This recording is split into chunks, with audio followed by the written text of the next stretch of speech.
Chair, we are now live on YouTube. Thank you very much, Fiona. Good evening and welcome to this virtual Response and Recovery Committee, and a particular welcome to any members of the public who are watching on our YouTube channel. My name is Councillor Caroline Kerr and I'm chairing this evening's meeting. I have a few housekeeping messages first. Please can I ask everyone present in the meeting to ensure that their mobile phones are switched off or in silent mode for the duration of the meeting. This meeting is being broadcast live on the Council's YouTube channel. A copy of the recording will be available on the channel shortly after the meeting. Members and officers are reminded to keep their microphones on mute unless they're called to speak. Members can indicate that they wish to speak by typing their name in the chat function. Please don't use the chat function to ask questions of officers or councillors because they will not be answered as the chat stream can't be seen on the public broadcast. The councillors who are present remotely this evening are the members of this committee. We also have a number of officers whose cameras are switched off unless invited to advise the committee on the issues before it. I will now introduce the councillors and officers of the meeting. If you could please indicate your presence. So, Councillor Kim Bailey.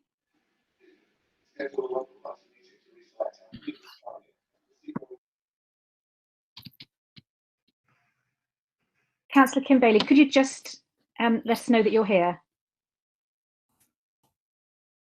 I'm present. Thank you. Councillor Rowena Bass. Yes, I'm here, thanks. Councillor Emily Davey. Yes, I'm here. Councillor Hilary Gander. Present. Councillor Alison Holt. I'm here, yes. Good. Councillor Malcolm Self. Good evening, everybody. And just to confirm, I will be switching my video off very shortly, solely because the speech doesn't come across, I'm told, because of bandwidth problems. So I am here, but I will be switching my video off. I'm sorry. I'll do that now. Thank you, Caroline. Thank you very much. That's understood. And Councillor Diane White. Present. And councillors who are not members of the committee but are in attendance this evening, Councillor Sharon Falchikoff-Sumner. Hello, thank you, Chair. The officers who are present are Ian Thomas.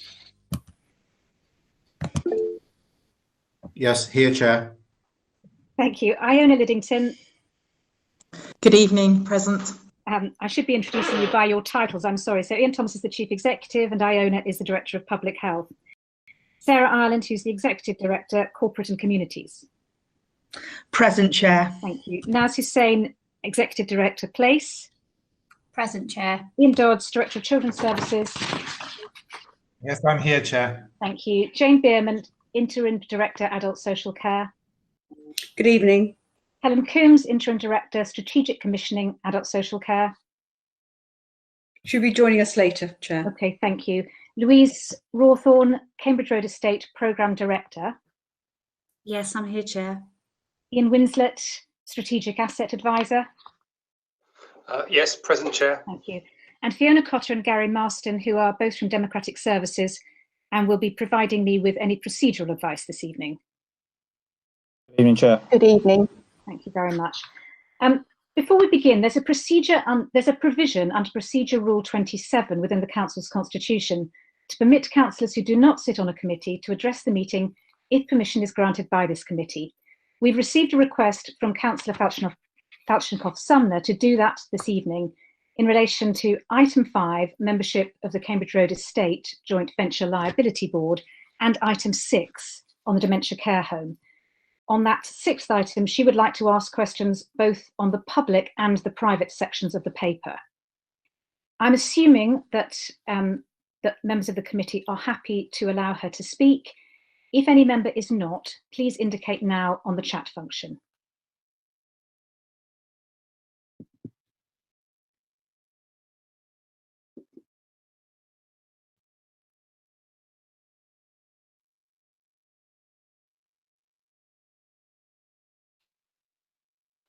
I'm assuming that means that everyone's happy. And I have to apologise because in the roll call, I've somehow managed to leave out Councillor Moll, Councillor Cobbett and Councillor Davis. So should we just go back over that. I'm sorry. Should we just check that they are all present? Councillor Mole.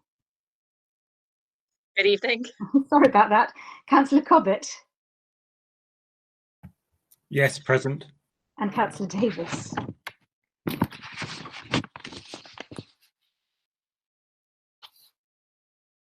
Councillor Davis? Yeah, I'm here. Yeah. Great. Thank you very much. We're now going to move to apologies for absence.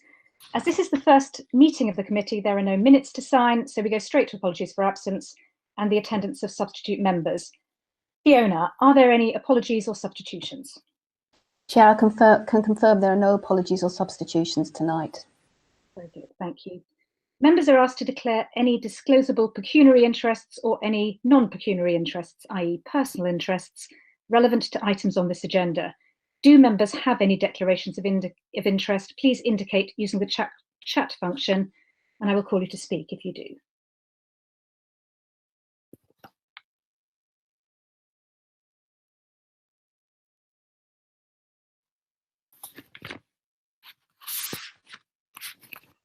Chair, I've had no indications.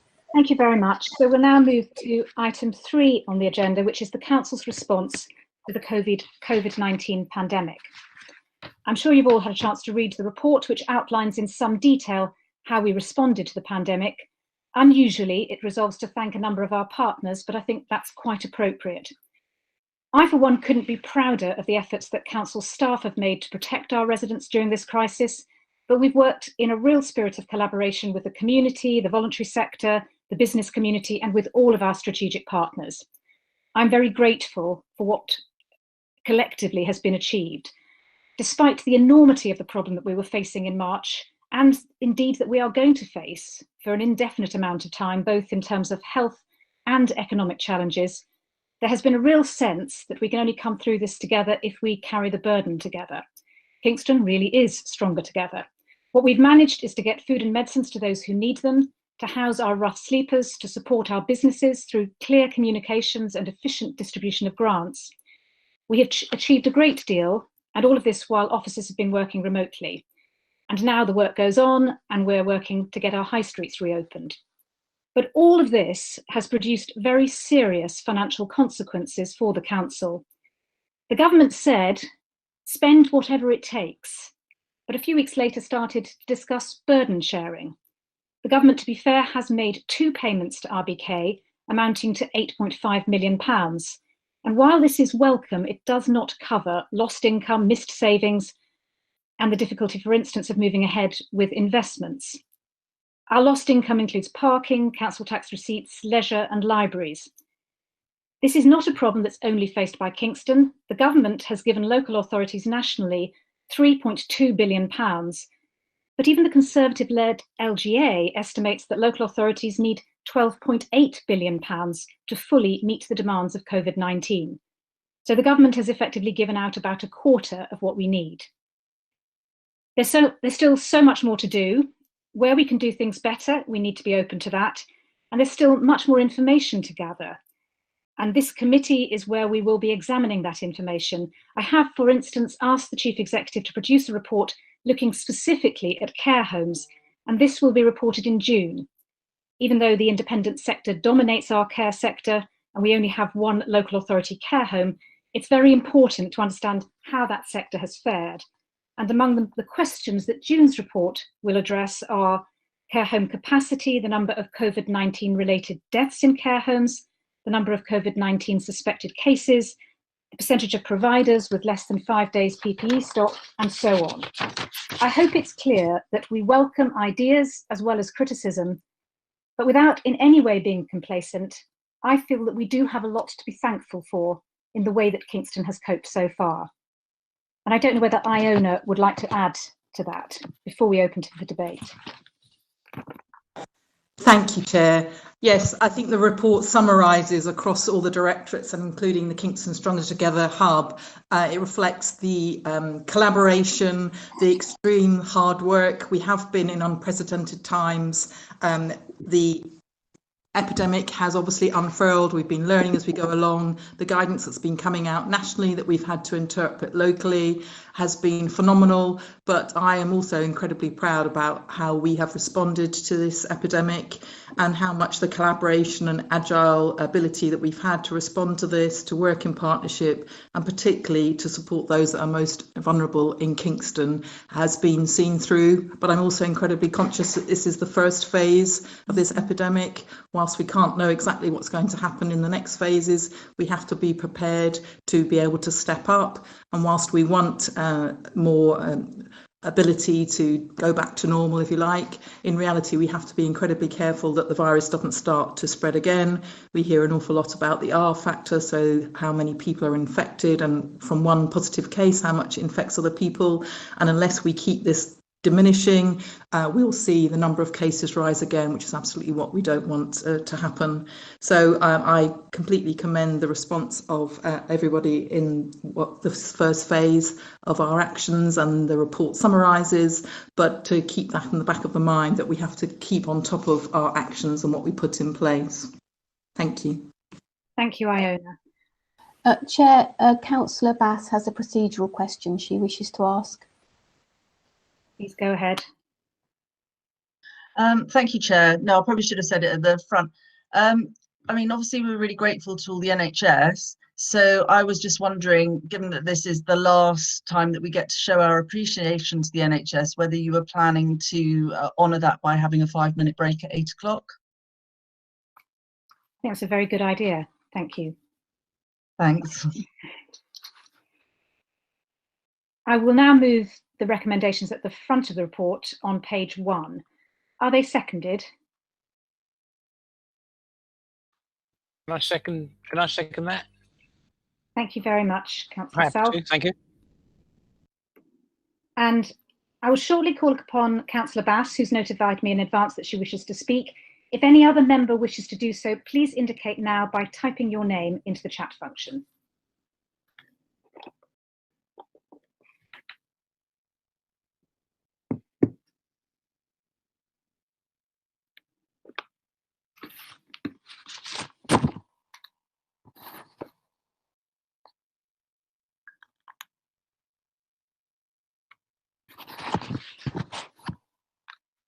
So I think, Yeah, Chair, I have Councillor Bass, followed by Councillor Davis, followed by Councillor Mole, followed by Councillor White, followed by Councillor Cobbett.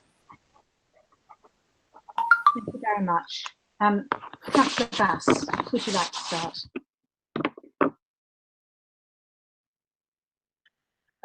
Thank you very much, Chair. I'm not going to go through a list of questions because I've given quite a comprehensive list to the officers. Some of them have been answered, but unfortunately the ones about care homes, finances have not yet, which is a little bit unfortunate given that we're 10 weeks in.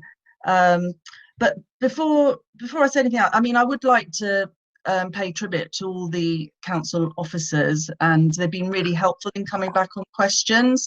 I'm just a bit surprised that this information isn't to hand, because I would have thought as a Liberal Democrat administration you would have wanted these answers sort of by now, really, because we need to learn the lessons about care homes and finances really now, really.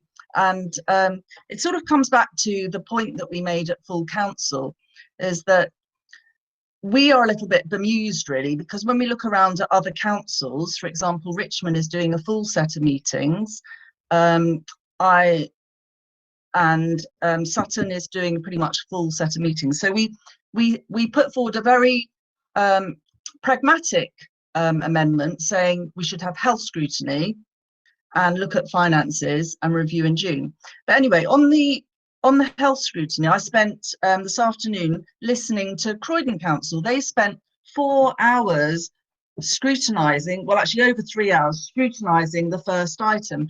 And the fact this is relevant is I don't really think that we can do this item justice unless we have a proper health scrutiny or health and wellbeing combined health overview panel meeting to go through these items properly with all the kind of stats and things on care homes and finances and which services are not operating as is provided for other councils.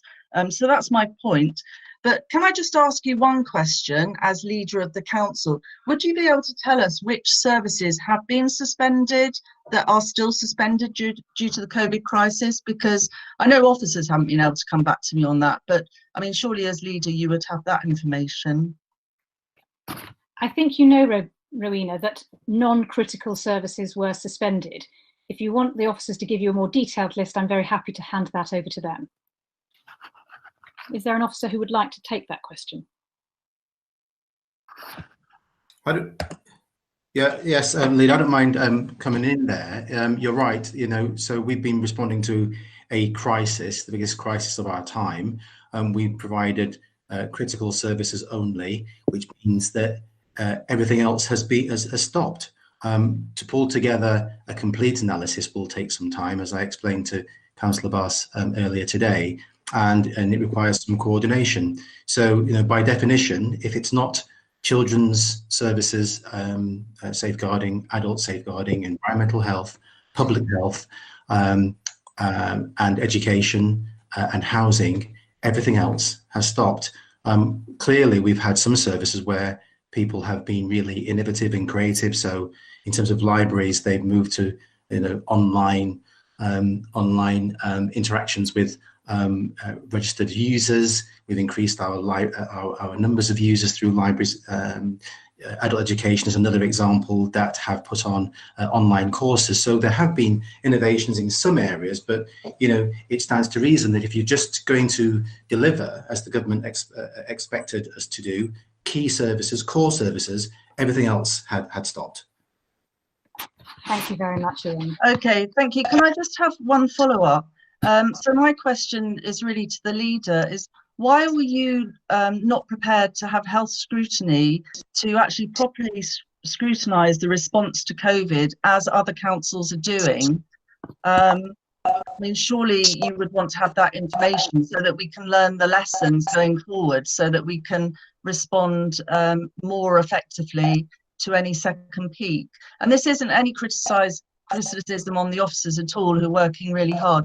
This is purely a leadership governance issue, so political really. Thank you, Rowena. This is really very much the same question that you asked at full council, and the answer, I'm afraid to say, is going to be the same. This committee is an opportunity to scrutinise all the actions of the council for the moment.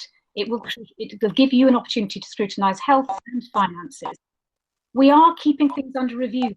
This is where we are at the moment. We're going to try this system, and we're looking at health oversight. We will keep it under review. As I said at full council, we're not saying this is set in concrete and that we're going to carry on like this until October, come what may. If it works, we stick with it. If it doesn't work, then we move to a different system, or we expand it. I hope that satisfies you. The next person who wanted to speak, I think, was Councillor Davis.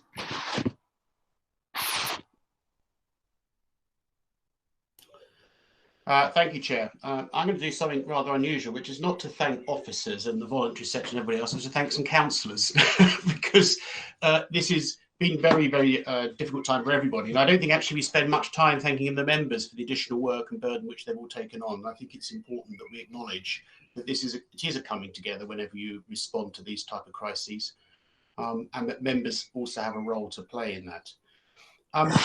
I guess my concern, I'm not going to go over some of the issues which Councillor Bass has raised, which I completely concur. I mean, one of the issues for me is that this is an incredibly long report, and it is there's a great deal of very positive things in it and a great deal of narrative around what happened. What's missing and rather makes this rather difficult to scrutinise, even in this meeting, because it's such a lengthy, long document covering so many things. We really would be here till the middle of the night if we really just scrutinise it properly. But one of the problems that really is missing is something I've been going on about quite consistently, which is about the metrics and data around some of these things. Now, I'm not a data nerd, but not by any stretch, but I just feel that we need to understand the decisions that have been made and understand the data that lies behind them, because as already has been identified by Councillor Bass, the big concern is here that some people say this part of South West London, Kingston, has come off incredibly lightly, despite the many sad deaths there have been. Compared to other parts of London, other parts of the country, we haven't had as big an impact on us as some other areas. And I'm just concerned that if and when it does return, and I think there's more likelihood that it will return, I just want to make sure that we've done the piece of work that understands now, not in 2 months or 3 months' time, but now, what things we would stop doing that we've done because they didn't work, and what things we'd need to change to make sure that we were prepared for it when it comes around again.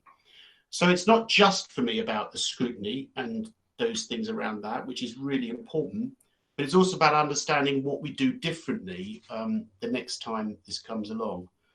There are some statistics in here, some data, and I think some of those ask questions which probably greatly elucidate what I've just said to you.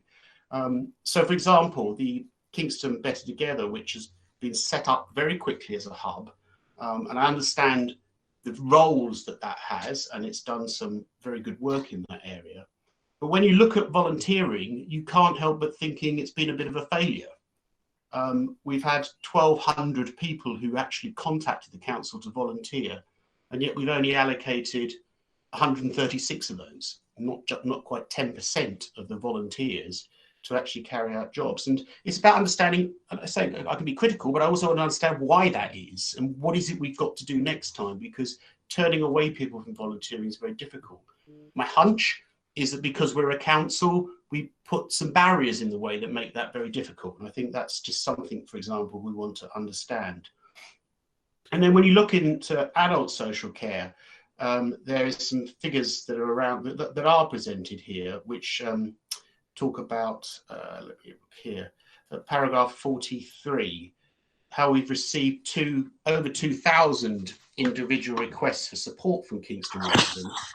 But when you look down at the figures and see how many we've responded to and actually done things for people, again, the figures are quite small. And over a 10-week period, I would have expected more. But again, I'm not being overly critical about this, and I'm not looking to score points, because the reality is that there's no politics in this. This is people's lives. I do want to understand why these things are, so that we as a council and the people who lead this council can make better decisions about some of those things in the future. And as I said, COVID has not gone away, and we need to make sure we're prepared for that.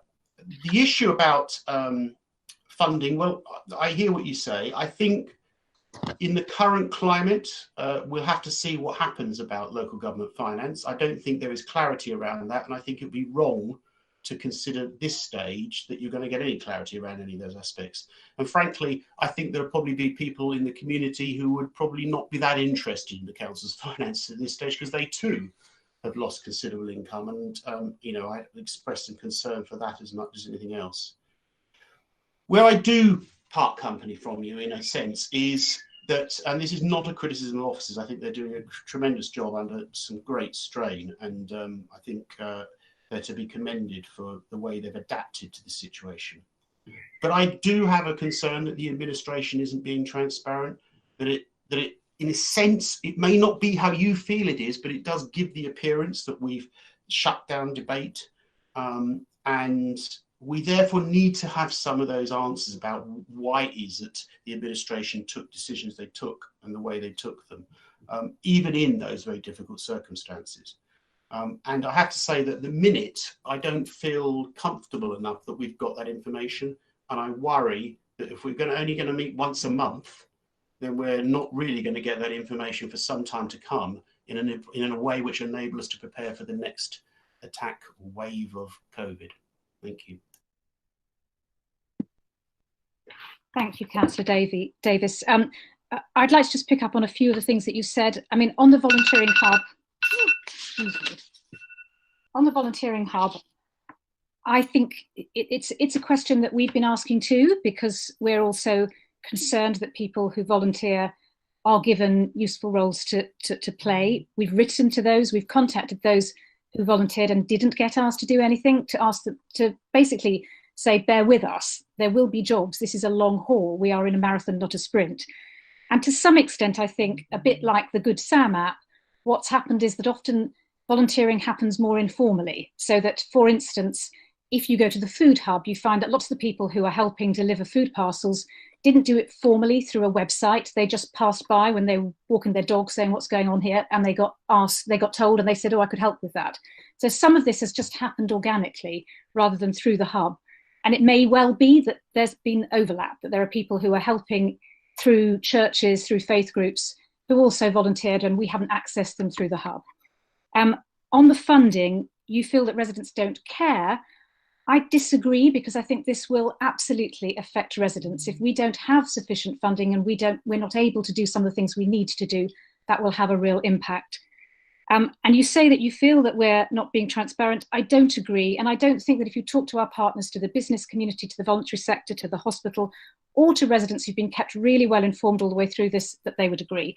Now, I think I'm being alerted to the fact that it's nearly 8 o'clock. So it may be that we need to, at this point, take our break. Can I suggest that we adjourn the meeting for, let's say, 10 minutes and meet again at 8:05? Is that acceptable to everyone? Thank you.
Thank you, Chair. We're now live.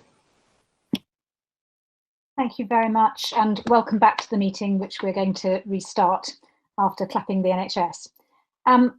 Just before we adjourned, I think that Iona, the Director of Public Health, wanted to speak about the volunteer question that Councillor Davis raised.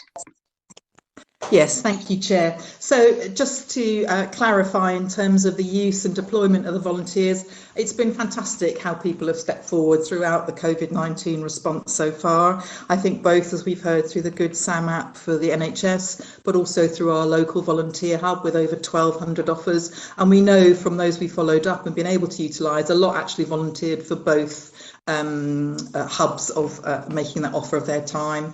And just in terms of data, we've had 157 that we've been able to deploy ourselves in our hub that have been contacting those on our shielding list on our most vulnerable residents. And if you think we've had over 5,000 people on our shielding list, those people that have had to keep themselves behind closed doors for over 12 weeks now.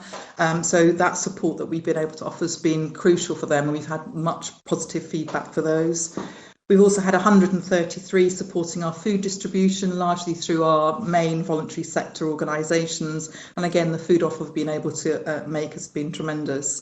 So it's partly that balance of offering a check around our volunteering. So taking Councillor Davis's point, we do put some checks in place to make sure when we're asking people to perform tasks, be it shopping, be it picking up medicines and delivering to people's houses. We do put some checks in place just to offer that a degree of reassurance.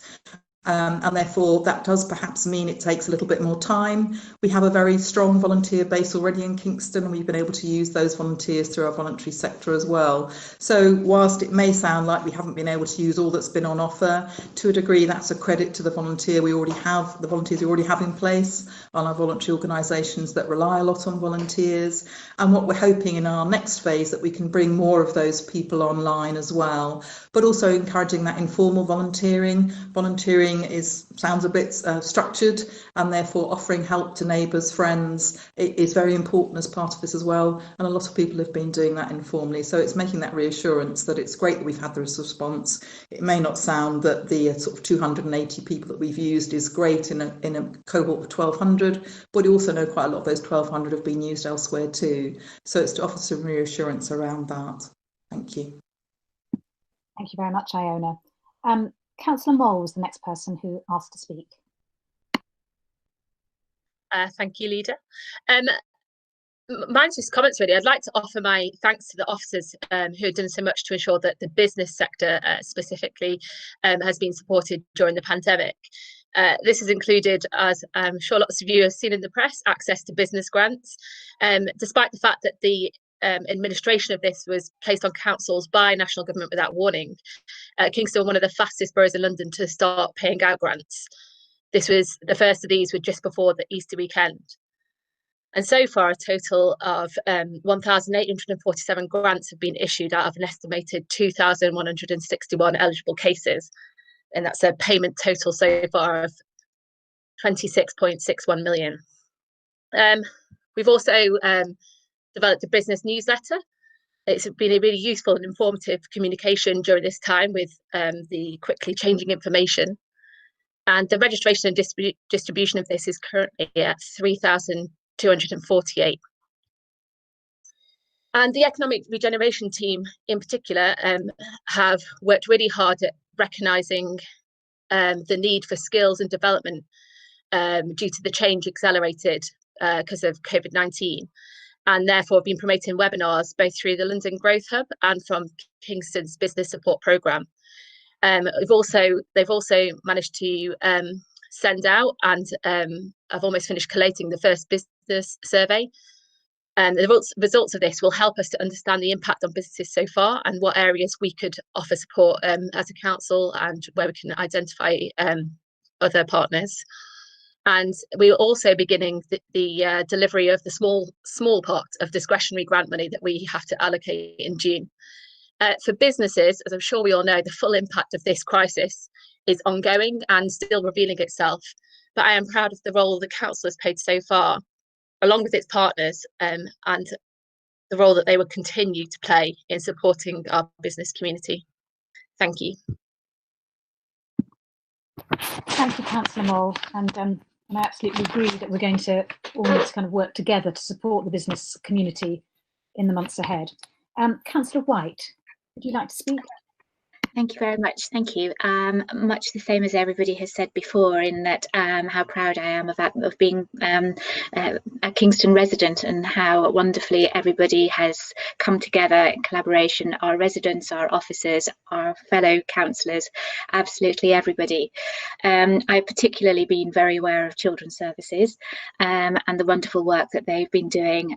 Ian Dodds has been leading an incredible team who've been going above and beyond what they normally do, which is, as we know, outstanding at the best of times.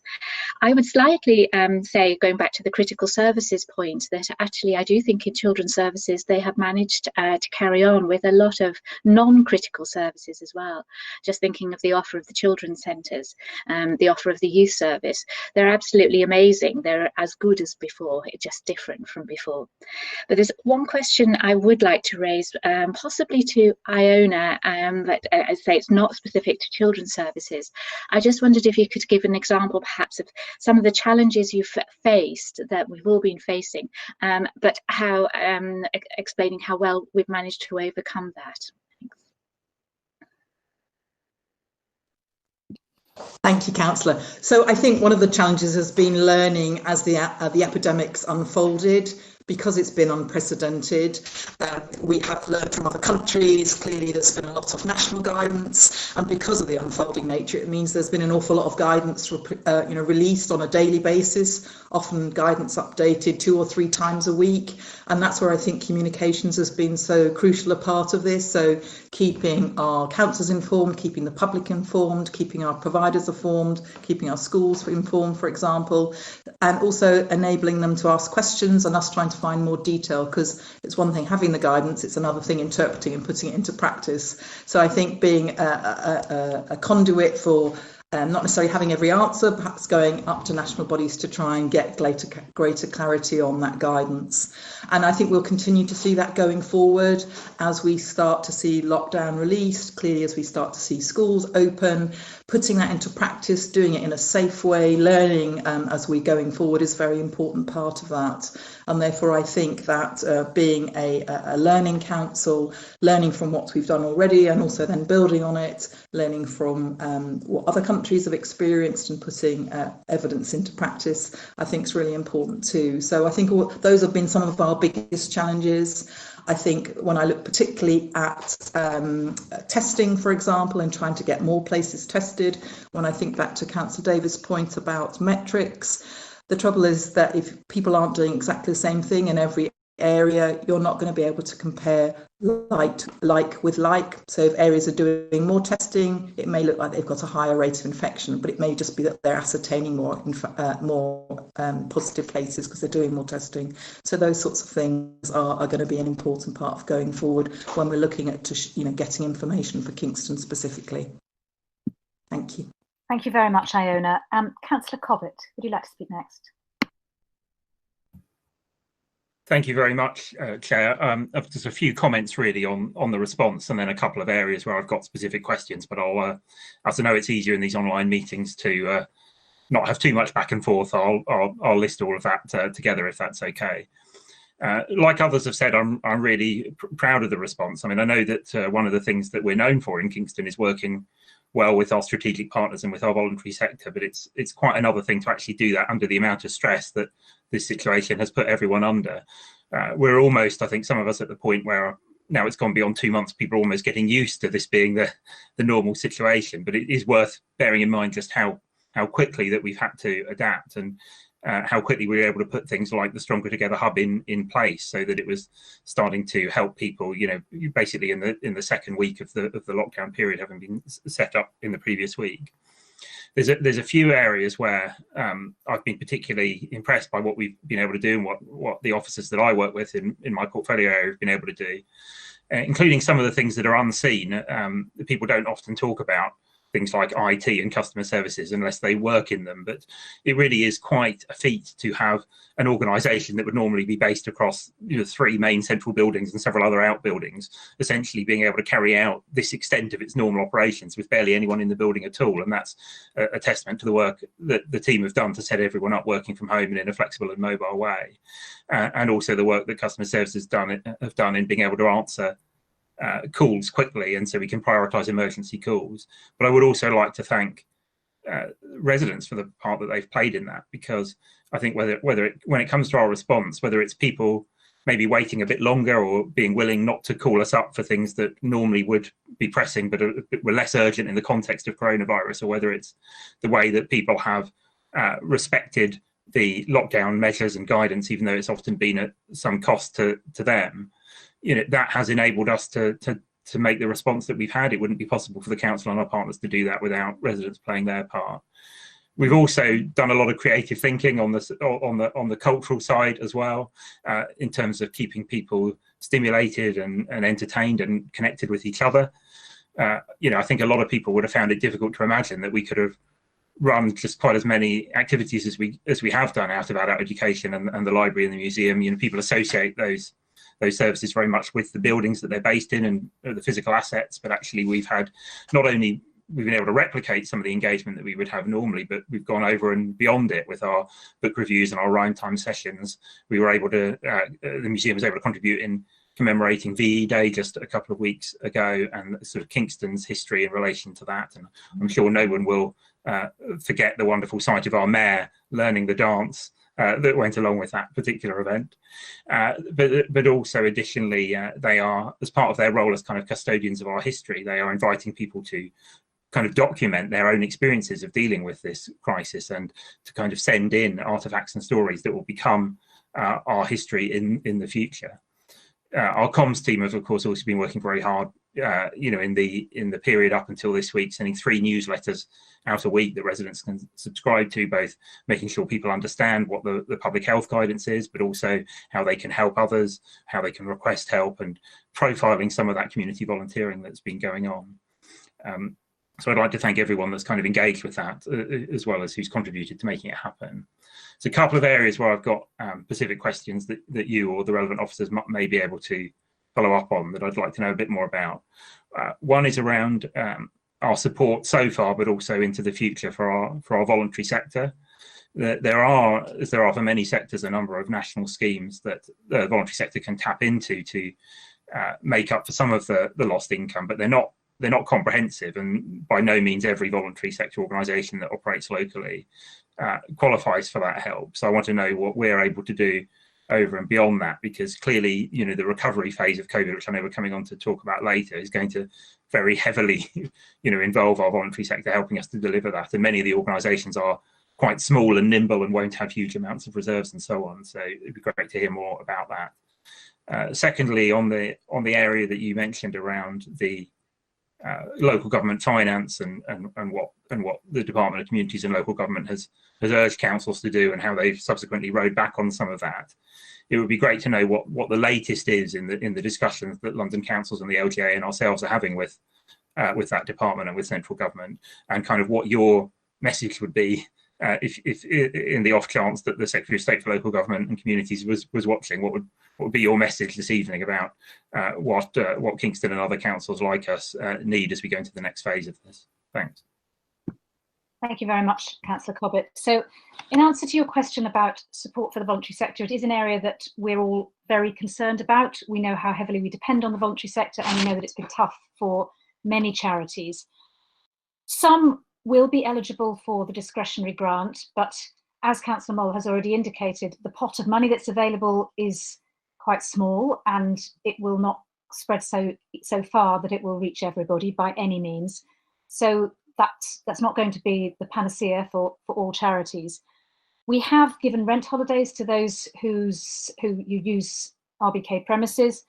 We've also employed a bid writer for KVA to try to help draw money into the borough from outside, because our finances are such that we're not in a position to sadly play sugar daddy to everybody in need. But it is an area that we're concerned about, and it may be something that Iona wants to pick up But I will just briefly deal with your second part of your question about local government finances. I would really agree with the LGA, and my call on government would be a call that I think that I can say very confidently that the Conservative chair of the LGA, James Jameson, would absolutely echo, which is that councils need certainty about where they're going to receive further funding from. They need clarity. They're being stretched to the limit, and they're going to need further funding if they're going to be able to meet the ongoing pressure from COVID and continue to run their services smoothly. So I think that what we're asking for in Kingston is no different from what the LGA, the Local Government Association, is asking for, and it's notable that a Conservative chair of that organisation is saying really pretty much what we're saying in Kingston. I don't know whether Iona wants to add anything on the voluntary sector. Yes, I can again give a little bit more detail. So we know in terms of VCS benefiting from the small business grant scheme so far, we've already had at least 48 VCS organisations benefit for that, with a further 35 possible beneficiaries. And we've also know that in terms of grants that have passed through KVA and onto voluntary sector, we've had a large number of organisations, I'm afraid I don't have the exact number, that have been able to benefit from small amounts of grant through applications to KVA, and that's all in response to the COVID-19. So whilst absolutely recognise it is a sector that we are concerned about, it's a vital sector for us, but we know we have been able to provide some relief so far, and we're continuing to work with them going forward. And, you know, referencing back to the volunteer side, and we appreciate that volunteers aren't all completely free either, there is a cost to having volunteering, that supporting volunteers in the response over the next 6 to 9 months will be an important strand to that as well. Thank you. Thank you very much, Iona. I think Councillor Davey is the next person who'd like to speak. Yes, I wanted to thank the officers really in housing, because when you look at the figures of the number of people, our voluntary vulnerable residents that they have actually contacted is incredible. I mean, as someone who's done telephone canvassing, and it's hard work, it's amazing when you look at the numbers. And this wasn't telephone canvassing, it's just ringing people to see if they're all right. It is astounding. I mean, over 2,000 calls. They've got over. We were looking at 4,500 texts, just checking that care that we've got going on, which is very reassuring. We're also looking at the rough sleepers and how we managed to get the rough sleepers keep getting them in very quickly and into the hotels and keep them safe. Now, one of the questions that I have is, where do we go from here for officers? Because we know that this is a marathon. People are talking about, you know, the end of lockdown, we're now able to meet our families, but actually the financial impact on the people our residents will continue, particularly those who are in the private renter sector, who are having problems paying their rents, and when the possession proceedings for suspension finishes, how we're preparing ourselves, bracing ourselves for the expected increase in that people being evicted. This is not by the council, this is in the private sector. But we're also what are we going to do with those rough sleepers, and how we're working now. I'd like the officers to expand on how we're working with the rough sleepers who we've taken in, who are in the travel lodge, that we're not just going to churn them straight back out onto the street. So I wondered if Naz could expand upon that. Naz? Thank you, Councillor Davey. In terms of the work that we've been doing with our vulnerable communities, and as you've heard from Councillor Davey, we have also contacted all of our other vulnerable people, both in our sheltered, our hostels, as well as other accommodation that we've secured for them. So in terms of people that are currently from our street community, members will be aware that what we've had is an initial set of people that we were aware of and indeed working with, both through our commission services such as Spear, but actually as time has gone on, actually we've seen the demand increase. So members will be aware we've got a travel lodge at the moment that we secured locally, not through the national and the London scheme, and we were able to do that within a week. So we continue to work around the clock with those highly vulnerable, I would say, people in that hotel. And there's a number of things that we're doing. So we're working with our current commission services to ensure that they've got not only food, but also the medication that they may require and the support. And many of them have underlying health issues, hence why they were part of the Get Everybody In government initiative. And we have taken a further step to trying to make sure that we use this opportunity, this difficult time, to really understand what a long-term sustainable future might look like for these vulnerable people. Many of these have been in contact with a plethora of agencies and services, some of over many years, and unfortunately we haven't been able to come to a sustainable solution where they could have secure accommodation. Members will be aware there is a huge amount of conversation going on at a national level, because clearly this is a national issue, and as you've heard earlier from Iona, we do anticipate that this is just the first wave. So we need to move forward collectively to look at what we might do. So we have been working with MCHLG and also London councils to look at what the response might be in London. And in addition to that, locally, we've got some ethnographers, people that are going in and work in a slightly different way to commission services and the council, to really start to have some deep conversations with these residents to really understand what does a sustainable solution, a solution led by them, look like. And so that work's going on at the moment. Councillor Davies has rightly pointed out that at the moment, everybody that's renting, there's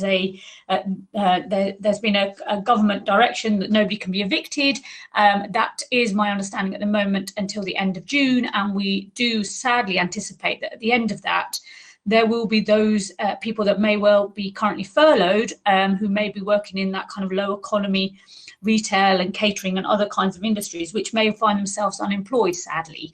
And so we do see that, therefore, being that those people are no longer able to pay for their rented accommodation. So we are again looking at what we might be able to do around that. Again, it's a national problem. It's something we're raising at the highest level in government, and something that we continue to work with. I think it's fair to say members are fully aware that, like many authorities up and down the country, we have a large homelessness issue here, but we also have a housing list, and under the current housing law, the thresholds are challenging, and so therefore this is of utmost concern for us as local officers and for you as members as to how we move forward in what will require a significant level of government funding to make sure that we can actually provide sustainable homes for these people, and critically for me, the services they will require on an ongoing basis. So unfortunately, we don't have a clear-cut answer for you today, but it's certainly something that your officers are working on really hard,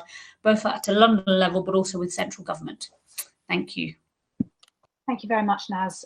Councillor Davies, you have another question. Yes, it's just more of a question, really. I mean, obviously, as I said, I'd rather we were being more transparent and open, and this document is very long. It'd be really helpful if, Chair, you could identify, as far as you're concerned, the 3 things that haven't worked in Kingston. So what are the 3 issues that we ought to be paying attention to? Not national. I'm not interested in what the government does or even what the voluntary sector does in Kingston. What has the council got wrong, or not necessarily got wrong, but needs to work on and improve? What are the 3 priorities out of this report? I think if you read this report, as I'm sure you have done thoroughly, there's a great deal to celebrate, and I think that those are the things that I would like to concentrate on at the moment. We're on the lookout for things that have gone wrong, but I haven't identified things that we should be really alarmed about. I have identified a great deal that we should be very proud of. So thank you for the question, but I think that the focus at the moment is on what things have gone right. And I think Councillor Bass has got a question.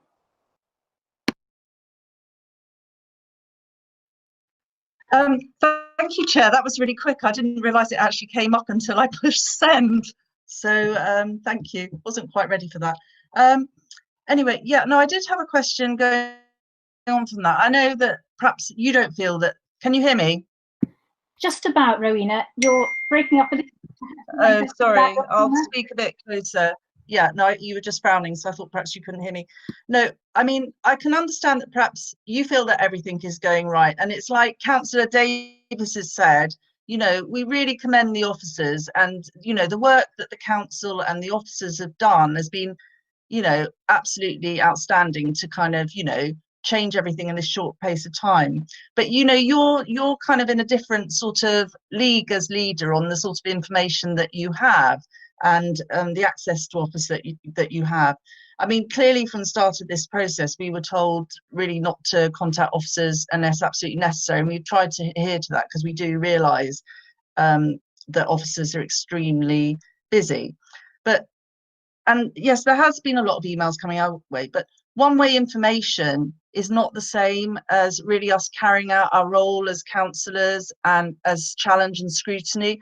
And I take this really seriously. I actually spent a whole day with the Centre of Public Scrutiny yesterday trying to find out what we should be doing reasonably. But challenge and, you know, is not the same as having one-way information. And really, I don't feel that, certainly as opposition councillors, I don't know whether your backbenchers are the same, that we've really been taken on that journey. So I think it really is a kind of information lag.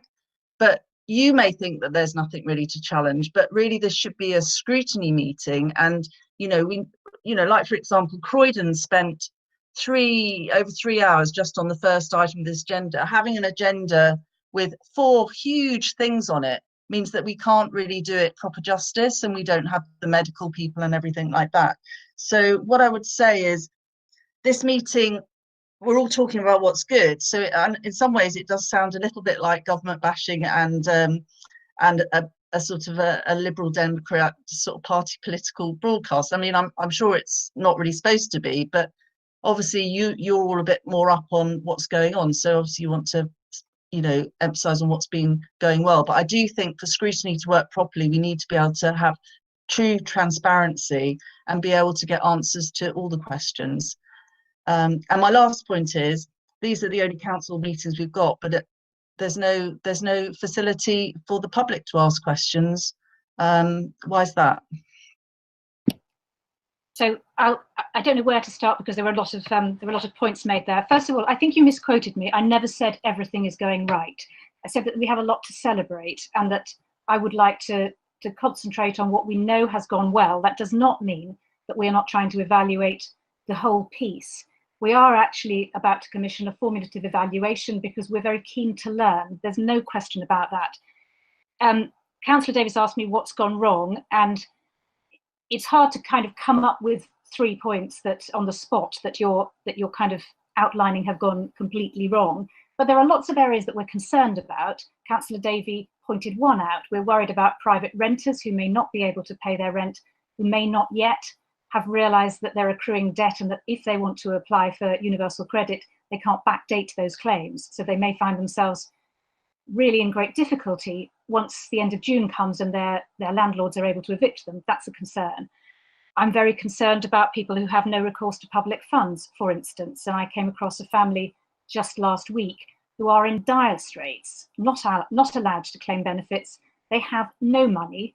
All they have are the food parcels that are being delivered through the volunteer hub. So they can eat, but they're both shielded, and they have a child who's ill.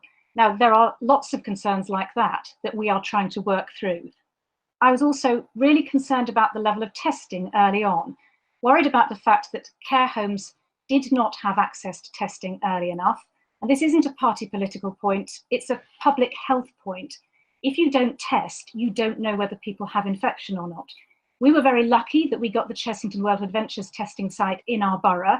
That was shared between, I think, 5 London boroughs in southwest London. So it was fortunate for us in Kingston that it was quite easy for us to access, for other boroughs much harder. But even that, at the beginning, was only allowing care workers to be tested. Residents were not being tested.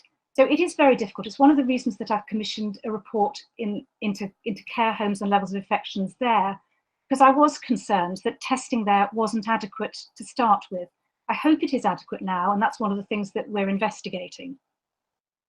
And can I just come over? You can, of course. Sorry, I thought you'd finished. I just wanted to come back on that. Yes. So you were saying that testing we don't really know. Well, and I know they're things that you're concerned of, but as we're all elected councillors, so we all have a collective responsibility. So even as opposition councillors, we really need to be able to do proper scrutiny. And like, for example, you don't know if people have got it unless you test them. I appreciate that. I mean, there is an awful lot actually that the government has been doing, you know, just to put a bit of balance on it. We now have got up to 100,000 testing. And as someone who, I mean, I've lost a lot of work, but I know now how the furlough scheme and the self-employment scheme goes. So, I mean, the government is now paying the payroll of almost a quarter of all employees, and the SEISS scheme, the self-employment scheme, I actually did the trial. I was actually on the trial for the Inland Revenue, and I think that was incredible that that was up and going in a week. But anyway, back to council things. So obviously key risks, well, there are a lot of key risks, but key risks, care homes and finances. Now, I don't know whether there's a problem in care homes in Kingston. I hope not. But unless we actually have the statistics, and I appreciate that we wouldn't want to do that down to individual care homes, because we can't really, we shouldn't really be identifying individual ones. But unless we're taken on the journey, we're not really going to know to satisfy ourselves whether there is a risk or not. So with councillors just, you know, giving set pieces about what's going well or whatever, we're not really asking the challenging questions that I think we should. So I think it'd be useful if people looked at the scrutiny committees that are happening pretty much all other councils, and I'm just a bit bemused why that isn't relevant here. Well, I would point out that the care homes are covered by this report. The commentary in this report, for instance, gives you the mortality rate in our care homes. You mentioned some of the things that the government has done well. Yes, I absolutely agree with you. I think furloughing has been brilliant, and it has undoubtedly saved many businesses, and I think we're all very grateful for that. You also mentioned 100,000 tests a day. On that, I would really take issue with you. The government, you know, you talk about us not giving you data when we are really bending over backwards to give you as much data as we can, and we're promising you more data as time goes on. The government has, I read a report in the Daily Telegraph, which I know that you and Councillor Davies don't have much time for journalists, but the Daily Telegraph I thought might be one publication that you might take seriously. It emerges that the government has been counting a nasal swab and a throat swab on the same individual as two separate tests. So when they say 100,000 a day, we really have to question quite how many people were tested, because anybody who knows, who's had one of these tests, knows that you need to do both of those tests in order to find out whether you are COVID positive or not. So I think that though there are things that the government has undoubtedly done very well, there are also things which we would question. But most of all, I'd just like to say that we want to learn. That's why we have commissioned a report to evaluate our response to this crisis. Just my last question, why aren't we inviting, I mean, you're obviously Liberal Democrats, why aren't we allowing the members of the public to raise any questions in our meetings? We only have these meetings now. That was on the advice of Democratic Services, who were concerned about the kind of difficulties of doing virtual meetings. And I think that we have to just, I felt I had to take their advice on that. This is a whole new world, trying to do council meetings remotely. It seems to be working pretty well at the moment, but it was on the advice of our monitoring officer, who was working in a very careful, measured way, looking at what other councils were doing, working with our IT staff and Democratic Services to try to find a solution, to an innovative solution to how we could hold council meetings. So many councils don't allow public questions anyway. We do, and we're proud of that, because we like public involvement in our decision making and public witness of our decision making. It was important to us that one of the reasons that we didn't rush into doing virtual meetings is that we didn't want to do it until we were really clear that we could live stream it and make sure that any members of the public who wanted to see what was happening would have total transparency, would be able to see it. But it was for that reason that we didn't invite the public to join in the meetings.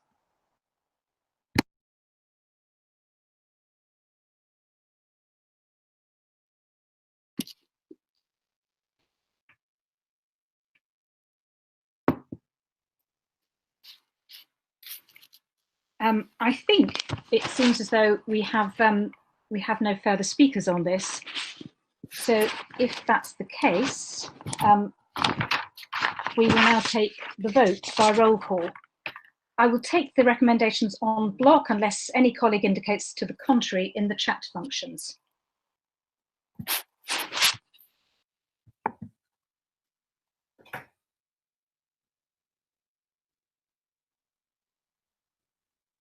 Can I just clarify, this is Councillor Davis here, this is just a noting, isn't it? There's no vote. Noting Well, it. we're resolving rather than noting. So I think we are voting.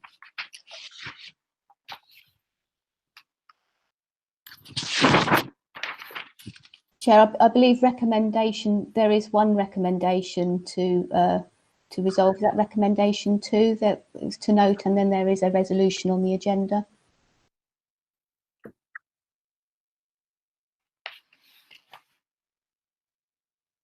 Thank you. So I think we are going to vote. And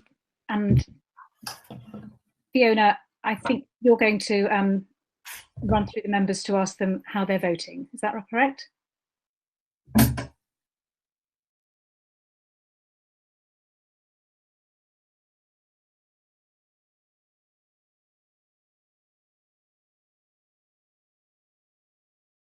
I think Fiona's on mute at the moment, but yes, that's correct. We'll read out the names of all members in alphabetical order and ask you to indicate whether you vote for, against, or to abstain.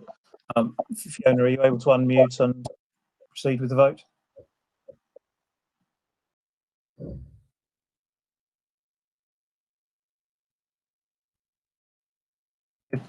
Am I off mute now, Gary? Apologies. You are. Carry on, Fiona. Okay. I will call upon each councillor in turn. Could you indicate how you wish to vote by saying for, against, or abstain? Councillor Kim Bailey. For. Councillor Rowena Bass. I note the first 3 points, but I abstain on the last point because a political point. Would you request that? Would you like that noted in the minutes, Councillor Bass? Yes, please. Councillor Cobbett. For. Councillor Davey. For. Councillor Davis. I'm voting for the first 3 resolutions, but abstain on the 4th. Thank you. Would you like that noted in the minutes, Councillor Davis? Yes, please. Councillor Gander. For. Councillor Holt. For. Councillor Kerr.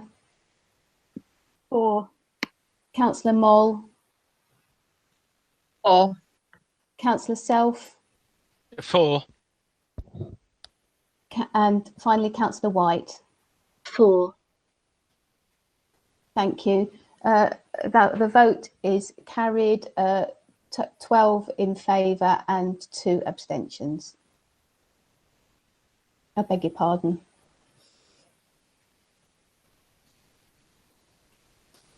Nine in favour and 2 abstentions.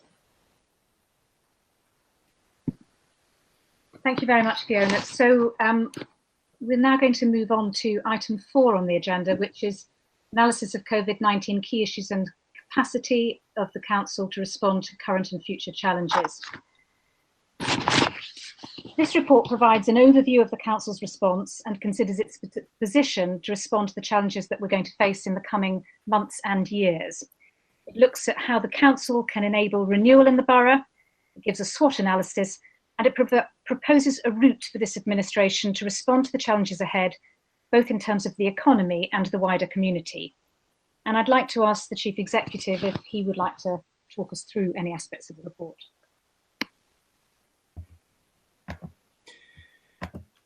Okay, thanks, Leader. So as we've heard, the Council and its partners responded effectively to the most difficult crisis of our time, and we're grateful for the support of our partners, residents, and our business community. The report before you considers the key factors that influence the borough's ability to recover from the pandemic and mitigate against the far-reaching ramifications of COVID-19. The analysis is predicated on a well-established PESTEL model. People may recognise it, and I'll take you through them very, very briefly. So in terms of the economy, a worldwide recession seems inevitable, and We've already seen the UK economy contract by 2% in the first quarter of this year, which included only 1 week of the lockdown period. According to the London School of Economics, UK GDP is anticipated to fall by between 7 and 10%. Of course, Kingston will be affected, and we are exposed given the higher percentage of retail than when you're finding, that you compare to other areas, you'll find that our retail is a higher proportion when compared to those other areas. There'll be impacts on all aspects of the economy, including the housing market. And of course, as a council, as members have heard, finances are tight and will remain so for the foreseeable future. Regards social factors, we go through those, and whilst the council and partners have done a good job in protecting the most vulnerable, the pandemic, we believe, will have an impact on the health and well-being of residents, with a disproportionate impact on our most deprived residents. In terms of technology, COVID-19 has opened up new opportunities, and the paper sets out how through new technologies we can better connect with citizens and enable a more efficient council response through the Smarter Cities agenda. The paper rehearses the legal implications, including our response under the auspices of the new Coronavirus Act 2020, and the easement of primary legislation to ensure residents most in need receive support and that our staff are protected, and getting the balance right was really important to us. Turning to the environmental impact, we've seen an improvement in air quality, and there are opportunities to expedite progress towards our strategic commitment to achieve carbon neutrality by 2038. Members will see that against these factors, we've assessed the borough's capacity to respond as we move through into the next phase of this pandemic using a SWOT analysis. Our strengths include effective partnerships at the heart, and we are clear that there are opportunities, as well as a number of key challenges as set out in the report. The report then goes on to review the transformation strategy for the council and proposes that this is extended to communities and economic development, which, subject to the decision tonight, will be led by elected members and informed by officers. Thank you. Thank you very much, Ian. I believe that Councillor Bass has already asked to speak, but sorry, I think I'm supposed to, I should move the recommendations at the front of the report on B1 first. So are those seconded? I'm happy to second that, Chair, thank you. Thank you very much. And I'm now going to call on Councillor Bass, who has notified us in advance that she would like to speak. But if anybody else wants to speak, please could they indicate in the chat function.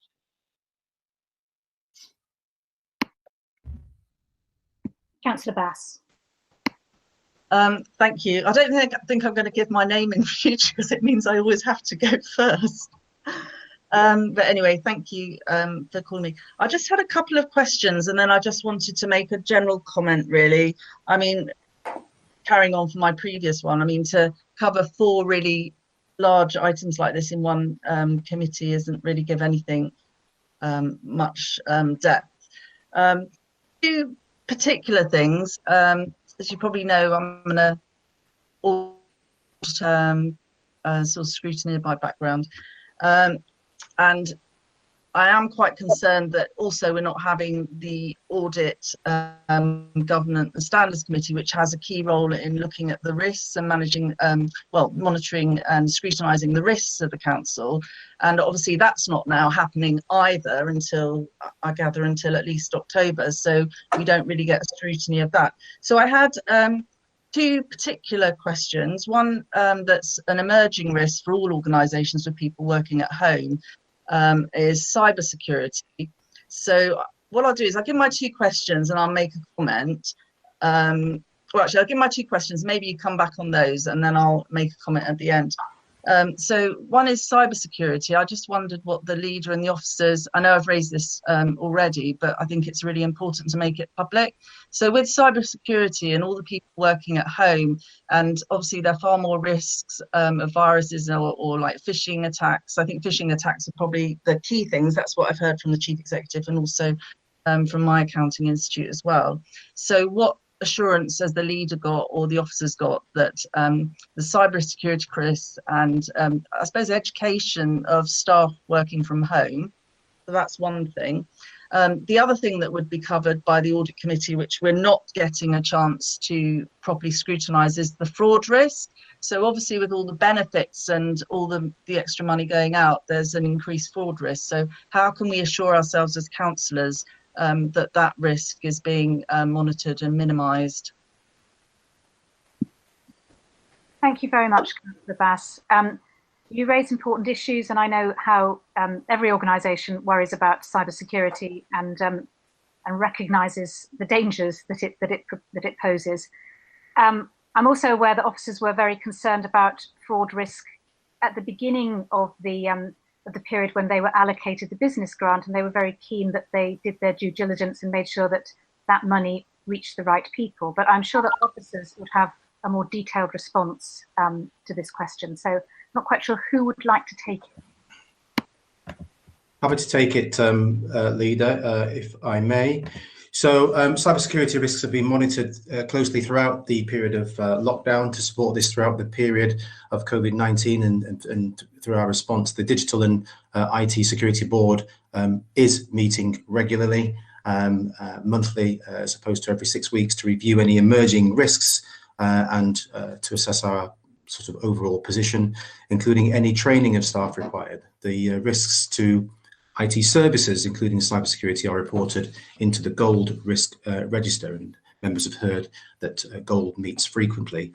The technology used by the Council, including Google, enabled the rapid move to a secure, widespread home working, supported by our excellent IT and digital staff, I have to say. Staff connected to their IT services in the same way from home as they would in the office, and as such, the move to home working has been seamless and has not in itself increased the risk to cyber security. The same security features are in place off-site as they are on-site. Cybersecurity risks are evolving all the time, though, and throughout the COVID-19 period, the digital and IT team have been in close contact with those providing specialist guidance on emerging threats from the National Cybersecurity Centre, NCSC, as well as other organisations such as the government's Ministry of Housing, Communities and Local Government Department. Local Government Association have helped as well, and the wider London cybersecurity community through the London WARP. The main guidance from these sources has been to increase, been an increase in phishing attacks, as we advised earlier on. We spoke to Councillor Bass about this. Fake emails that attempt to trick the reader into downloading something or divulging information. Google has a really good email filter that identifies and blocks the majority of these. However, some may still get through. To address this, we've updated and reissued guidance and reminders to staff to be vigilant for any emails that look suspicious and to report anything unusual to IT. Thank you. Thank you, Ian. Councillor Davis. Oh, sorry, could I just come back on that? You can. Go ahead. Yep. Thank you, Ian, for coming about that. So it is reassuring to know that officers that you, as your SLT, are being reassured about these risks. The only problem is that us as councillors in our role, without having the audit committee, it's difficult for us to get assurance. And I just so a question for the leader really is why was it felt that Kingston Council couldn't carry on having their audit committee meetings where most other councils that I've looked at are carrying on having those meetings? And then I just wanted to make so that's a question. And I don't have to come back again because you've got a lot to get through. I just think it's a very sad day for democracy, really, seeing this paper, because obviously we're stopping a lot of, the normal strategic meetings, and it's just going through this one committee with no public involvement.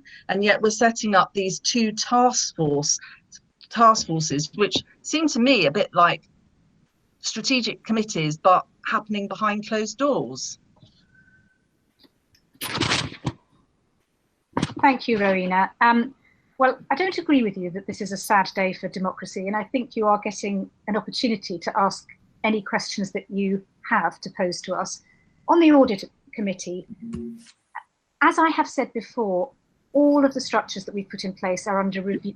We are going to keep an eye on it. I understand exactly what you're saying about the importance of audit, and we note it. In terms of the task force, you say that these task forces seem like strategic committees. I'm not sure whether you've read the detail in the papers, but the task forces are not going to be simply made up of councillors. They are going to be cross-party, so you will be invited to contribute if you wish, but they will also be made up of strategic partners, because they are really external-facing task forces. They are not inward-looking. If that has answered your question, I'd like to move now to Councillor Davis.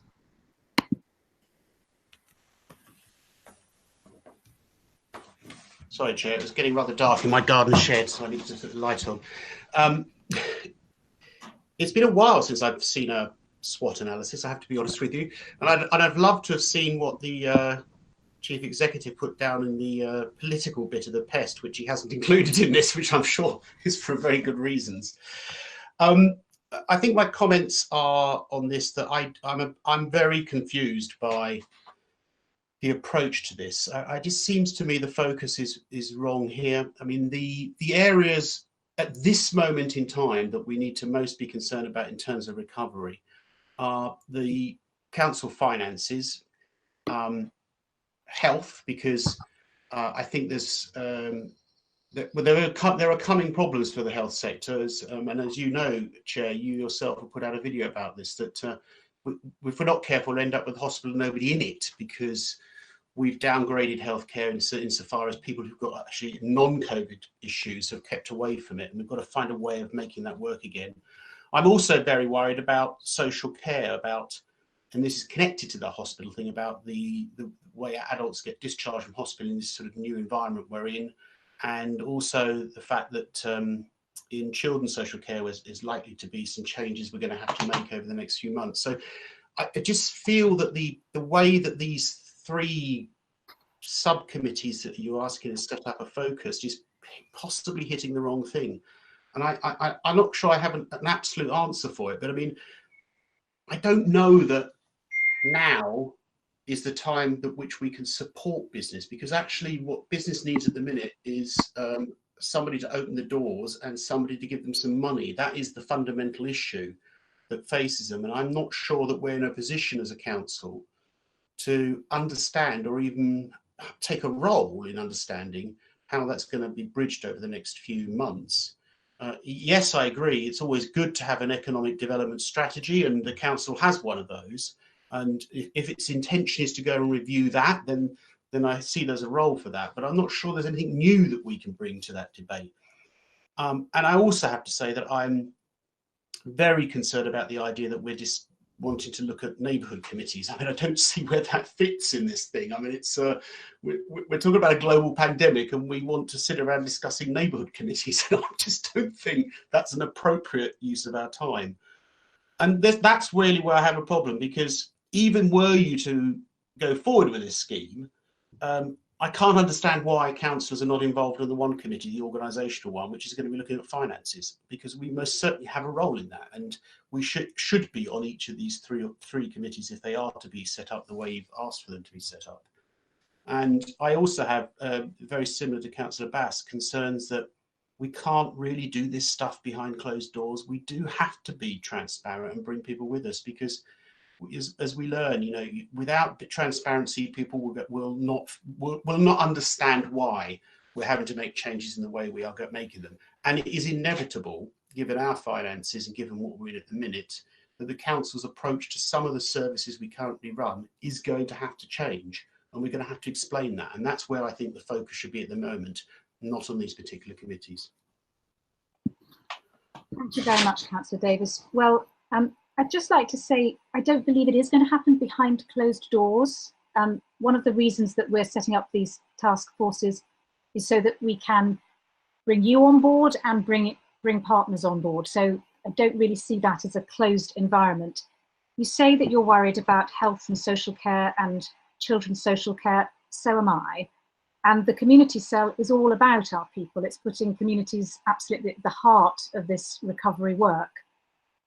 In terms of the business community, you say that what they really want is money. Don't we all? But you're right, we don't have money to hand out. I wish that we did. But what we can be is a kind of convener of place. There are things that we can do to bring people together. There are certainly things that we can do to try to kickstart the local economy. Some of the things that we're looking at, the ARUP work, for instance, on economic regeneration in the town centre and in Cox Crescent, I think will be very helpful to our local economy. Somebody needs to be talking to TfL, for instance, about infrastructure projects. That's a role that the council can play. We need to be engaging with the university. We need to be engaging with new businesses, spotting emerging trends. And in many ways, we're not trying to lead regeneration. What we're just trying to do is bring the right parties together and offer leadership simply by being the convener. You say that you're really surprised about the role of the neighbourhood committees. We're not going to be talking about neighbourhood committees. I'm not really sure where you got that idea from. We're just saying that neighbourhood committees are a very good vehicle for community work. And you say that you think, I mean, I don't know whether it was you or your colleague who said that they thought it was a sad day for democracy. We think that the neighbourhood committees are a really good demonstration of local democracy, because they're the most grassroots version of democracy that we can have, where we can be as close to our residents as possible. And just on breaking news, I said that we would be reviewing all of our arrangements, and I know that Councillor Bass was very concerned about the audit committee. We have been working on how we could re-establish the audit committee, and I think that is going to happen very imminently. I think I've now lost track of who's next. I think Councillor Gander was next. Thank you, Chair. I'd just like to focus a little bit on environmental matters, in particular air quality, which is mentioned in the report. And then I wanted to also make a request around, a question come request around the nature of the new committees, the new focus groups.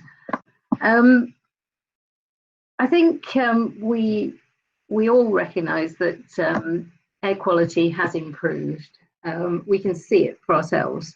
Many of our residents have been appreciating the natural world around them, had time to do that perhaps, and being given that hour to exercise, have gone out in the local area and noticed more things, noticed the clear skies.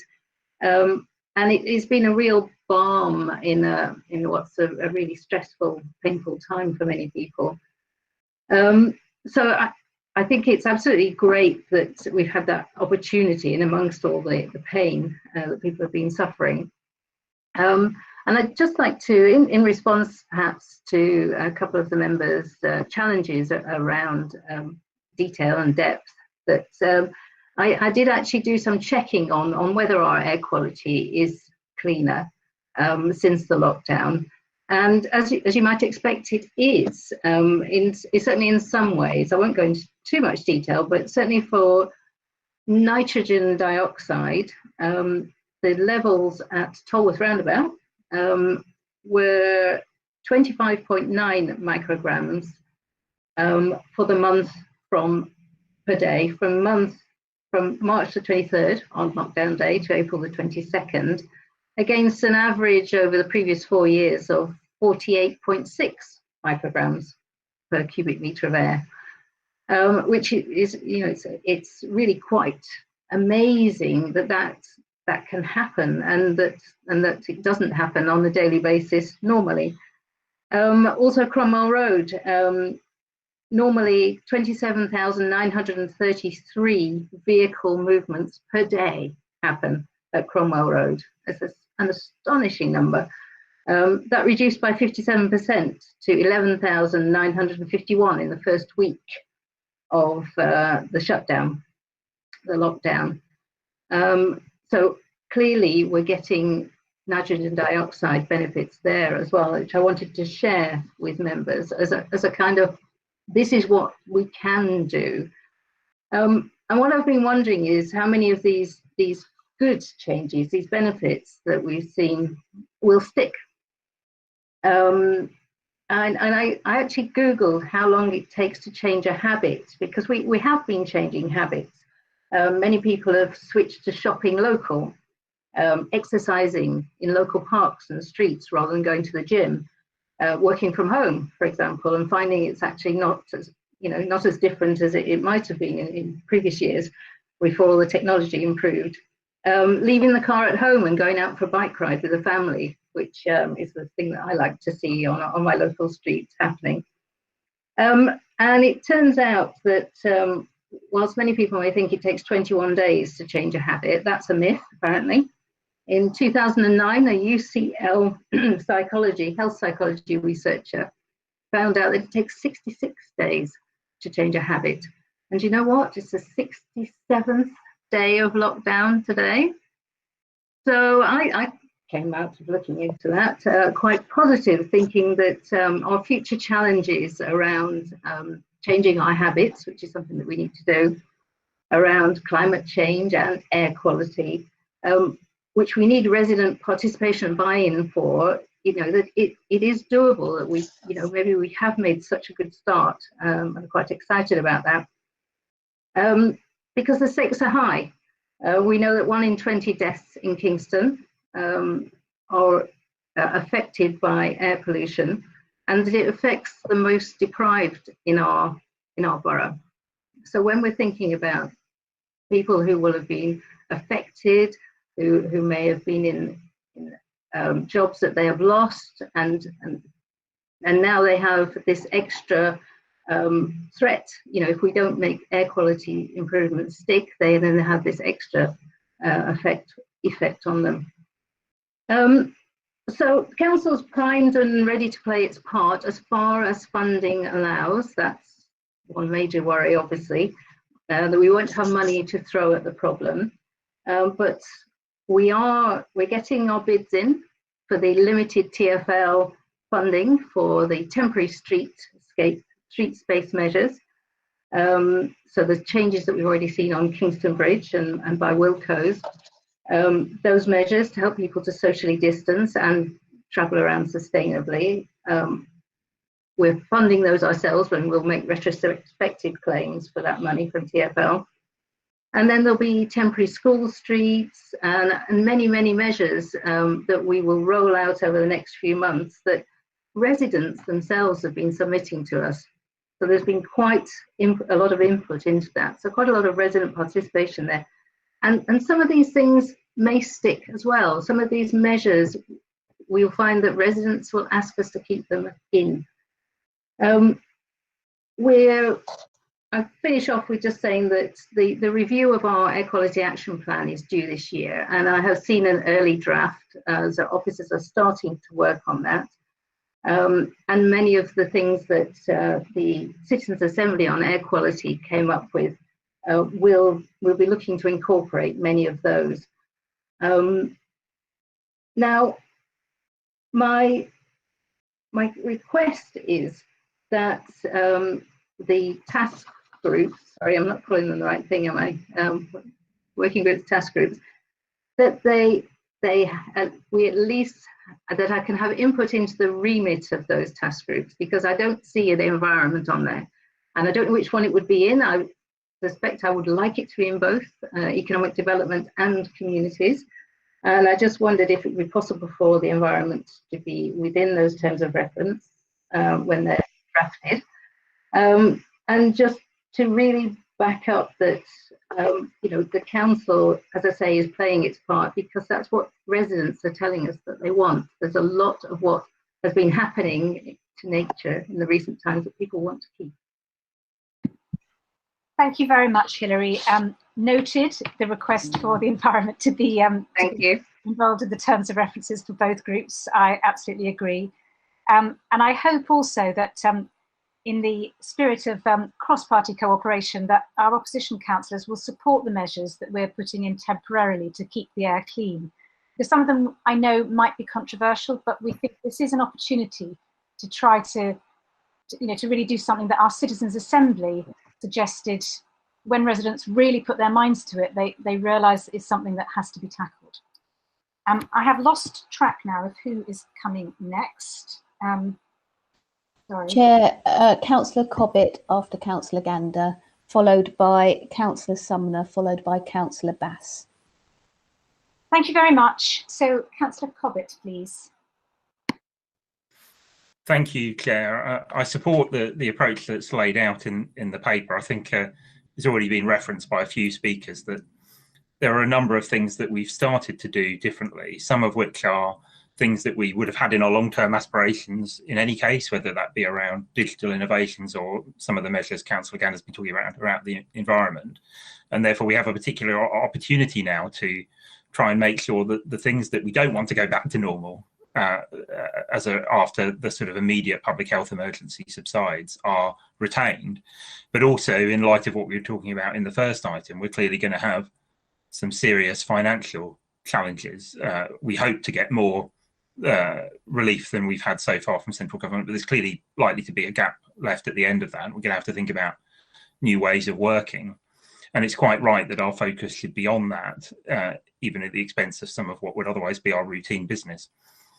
Now, I don't share some of the pessimism we heard earlier in the debate around the process, but I do think it is fair enough that we take some of what Councillor Davis and Councillor Bass were saying as a kind of challenge in the setting up of these groups to make sure that those criticisms don't become the reality.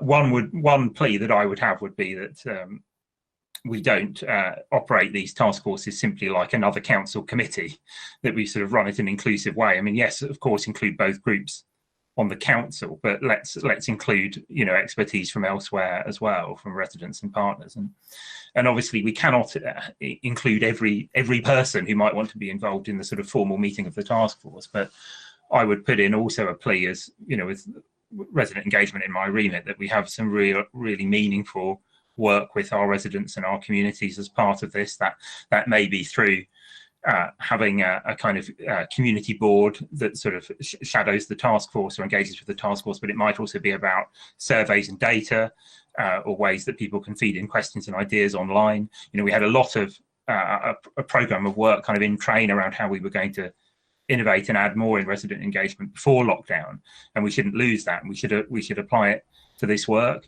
And likewise with the reference to neighbourhoods, that shouldn't be around introspection and our structures. It should be about, particularly when we think about the community and how we can empower community groups and individuals to be part of the solution to some of the challenges that are going to be with us for years to come.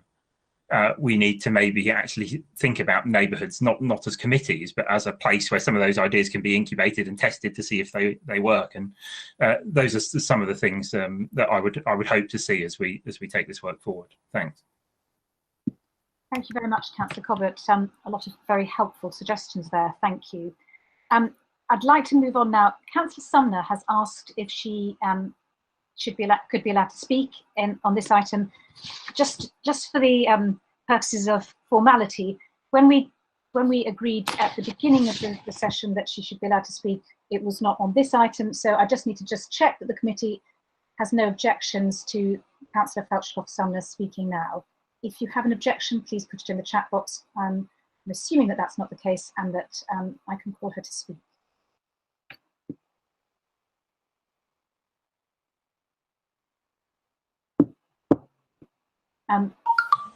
Councillor Felchkoff-Sumner.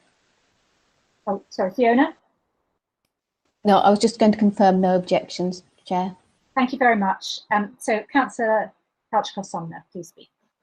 Thank you, Chair. I noted the comments, and whilst I don't necessarily, I share some of the concerns that the Conservative members raised about really looking at making decisions behind closed doors when there isn't a lot of scrutiny happening at the moment.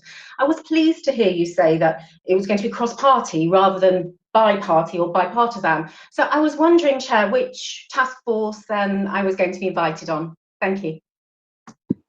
Well, I'm sorry to tell you that we haven't decided, as you will read in the papers, the terms of reference are being discussed and will be ratified at the next election. So sorry, not the next election, at the next council meeting. We won't have the membership clarified until then, at the earliest. So I can't tell anybody who's going to be on the task force yet. But thank you for your question. Are there any other speakers on this item, or should we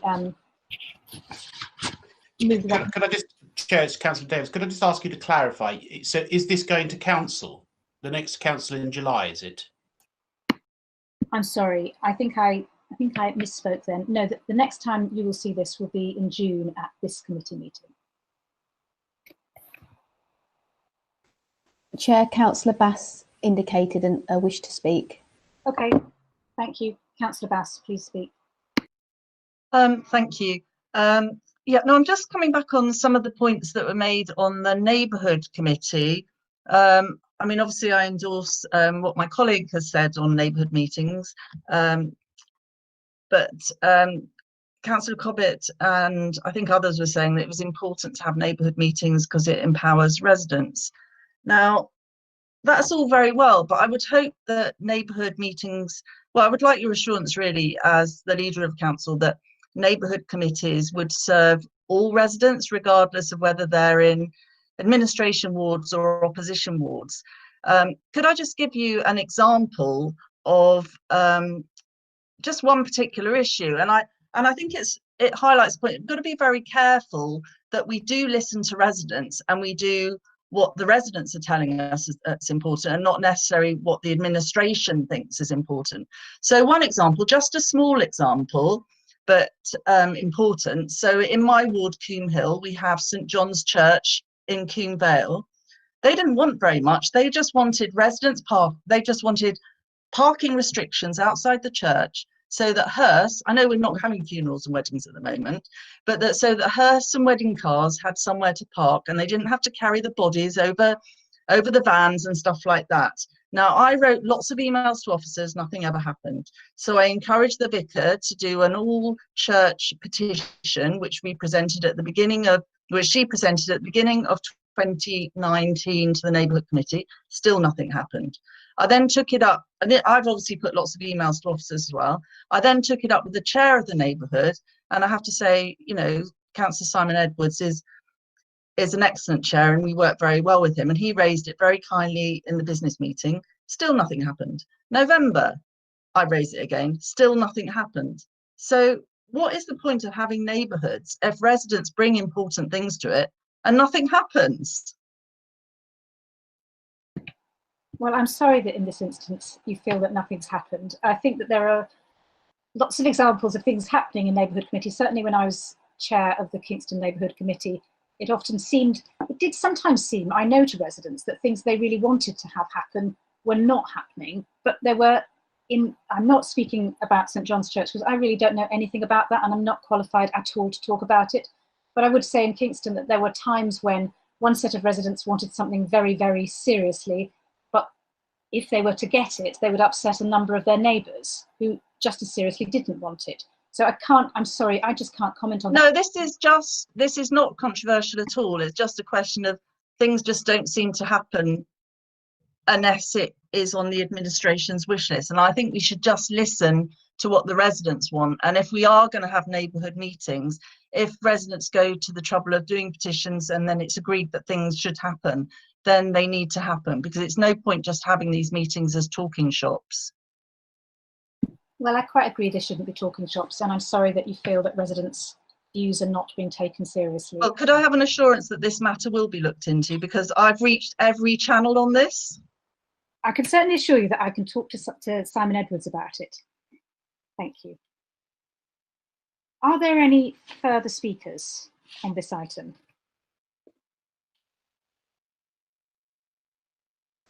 I have no further indications of wishes to speak, Chair. Okay, in that case, I will now move the recommendations at the front of the report on page B1. I'm sorry, so we now need to take the vote by roll call, and I'll take the recommendations en bloc unless a colleague indicates to the contrary in the chat function. Chair, the councillors are happy to take the recommendations en bloc. No, I beg your pardon. Councillor Davis has asked for a vote. Councillor Davis, can I clarify, is that a vote on each individual recommendation? No, not at all. Just on the paper. En bloc.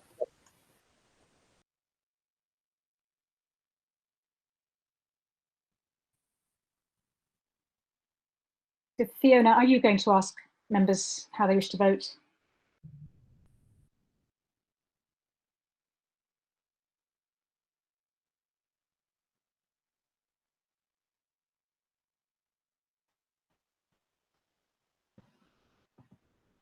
I think Fiona Councillor appears Bailey. back again. Okay. For. Councillor Bass. Against, as I explained. Councillor Cobbett. For. Councillor Davey. For.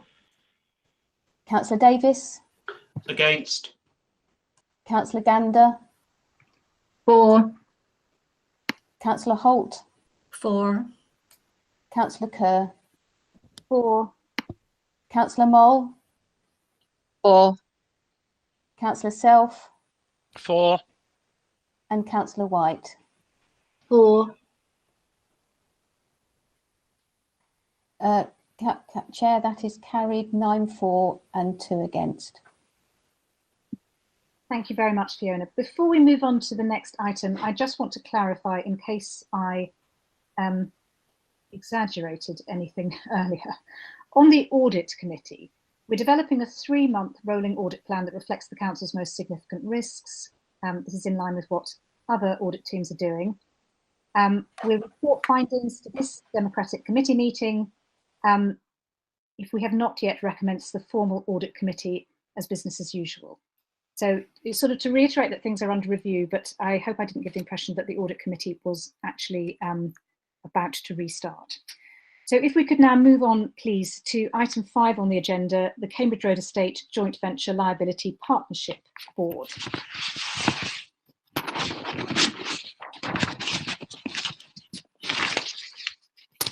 Following a positive ballot result, this report proposes the composition and approach to appointing the Council's representatives to the Cambridge Road Estate Limited Liability Partnership Board. It is a next step report which will be followed by a further report to this committee in July to seek approval for individual appointments following the recruitment process. The approach is one which seeks to appoint directors with the most appropriate skills and expertise to achieve a balance of council expertise and technical expertise, therefore providing a strong mix of talent and skills which will support the very best outcomes for the residents of the Cambridge Road Estate. And I would like to invite Lou to speak if she would like to add anything to that. Thank you, Chair. I don't have anything to add. Do any councillors wish to speak on this item?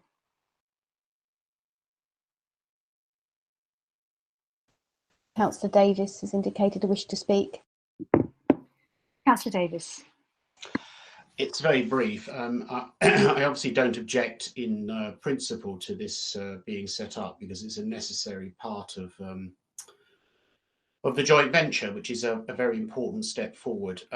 But I do have the same caveats which I gave, I think it was back last year, about the setting up of statutory companies of which councillors are members. And the concern I have, not so much that it's actually members on the board, although I think it's quite difficult with some of these more complex companies when you're, in a sense, fishing in quite a small pool of councillors to ensure that you've got the right skills on the board. But I do believe that given the risk that's attached to this, that directors, non-executive or otherwise, ought to be treated equally. And if you're going to pay non-exec directors to be on this board, then you should equally be paying councillors for carrying out that role. And for that reason, as I did with the last one, I can't really support the actual proposal. Thank you, Councillor Davis. Councillor Sumner, I think, wants to speak next.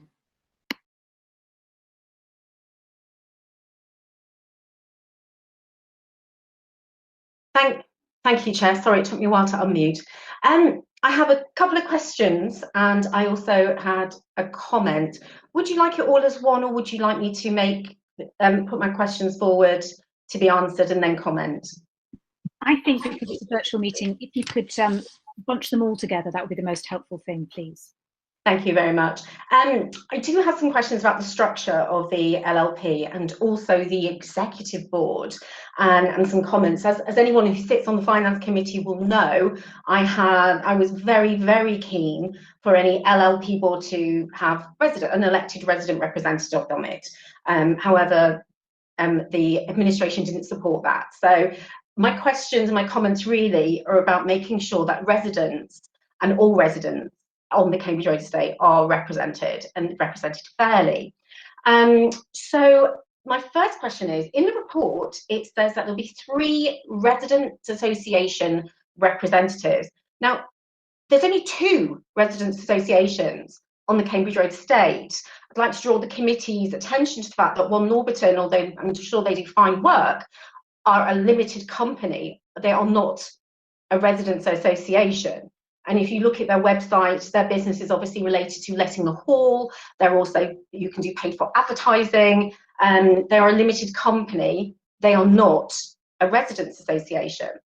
I also thought all residents associations are not equal as well. So you may have, and I'm sure Councillor David will have more stats on this, but then and as far as I'm aware, you have one residents association which has a much larger active membership than another.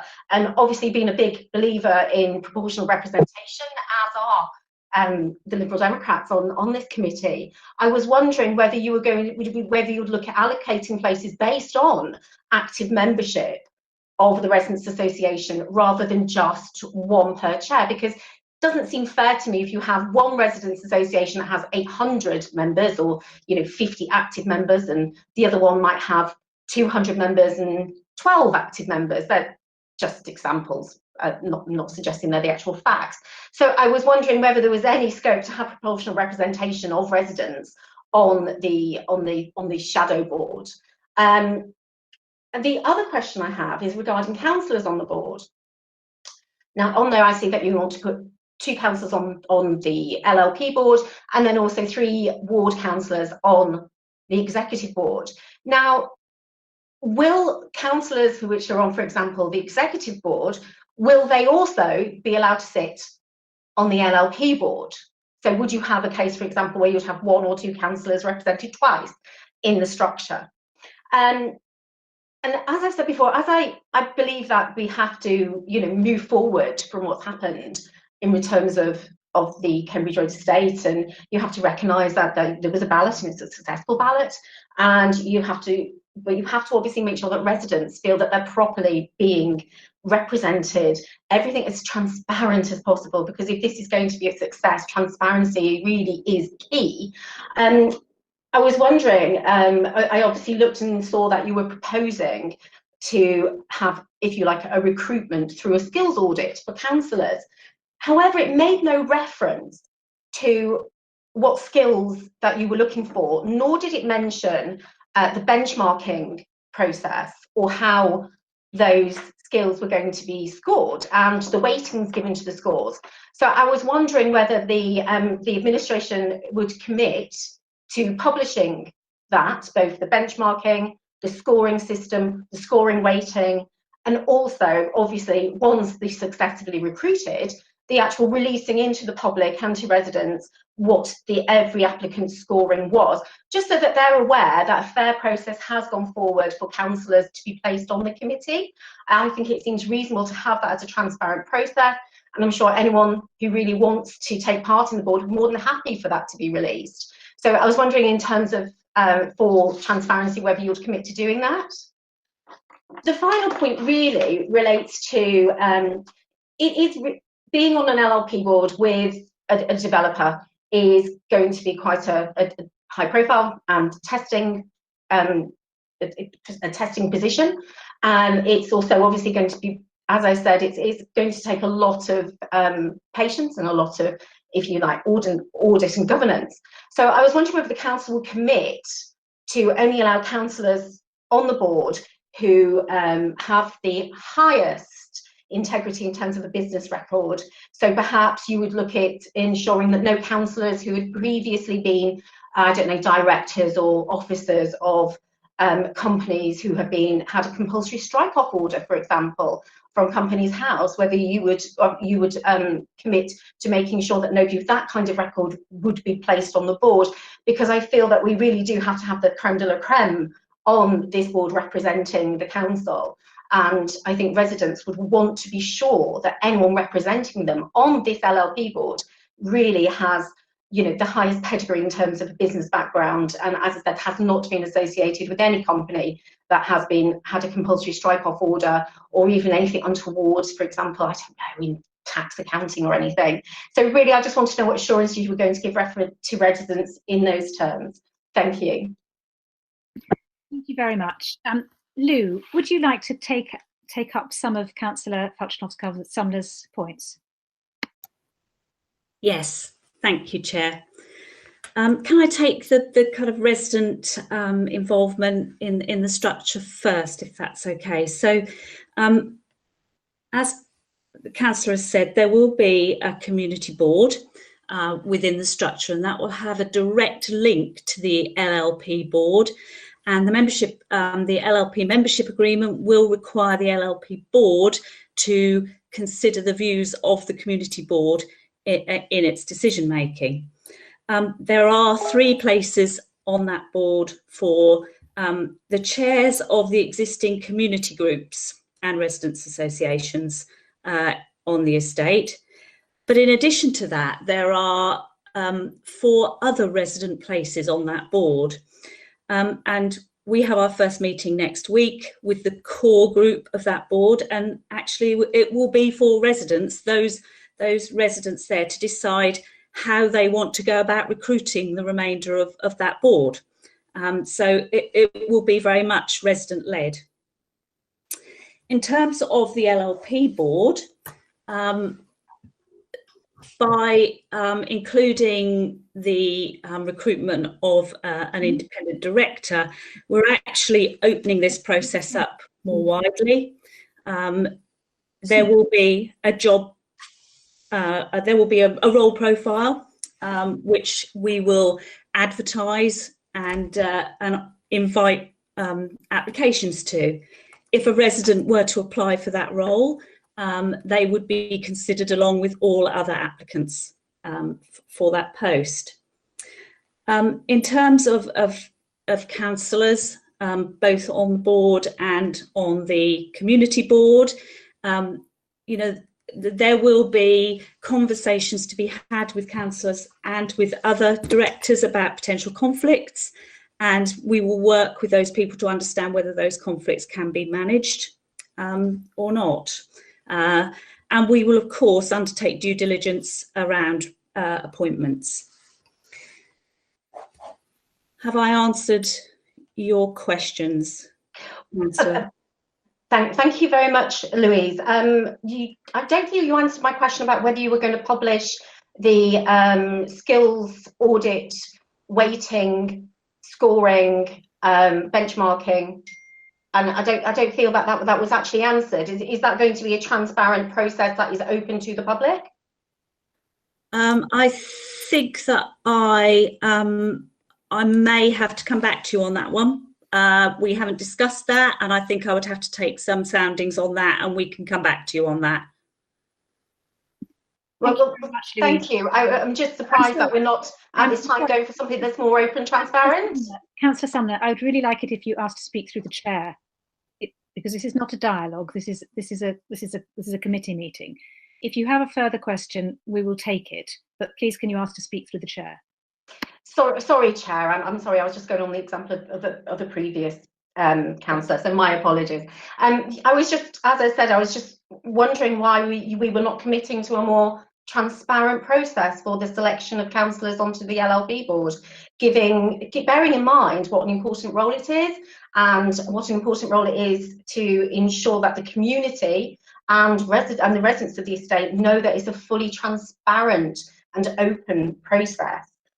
So you make reference to having a skills audit in the report, but you're not making a commitment to have that in an open and transparent way. I would also like to highlight that the report doesn't say community groups, it says residents associations when we're talking about the shadow board. So perhaps we need to reissue the report. Thank you very much, Councillor. I'm just looking at the report. It says 3 resident association chairs and 4 representative resident members. So I think that we're covered there. Councillor Davey, I think you had a question.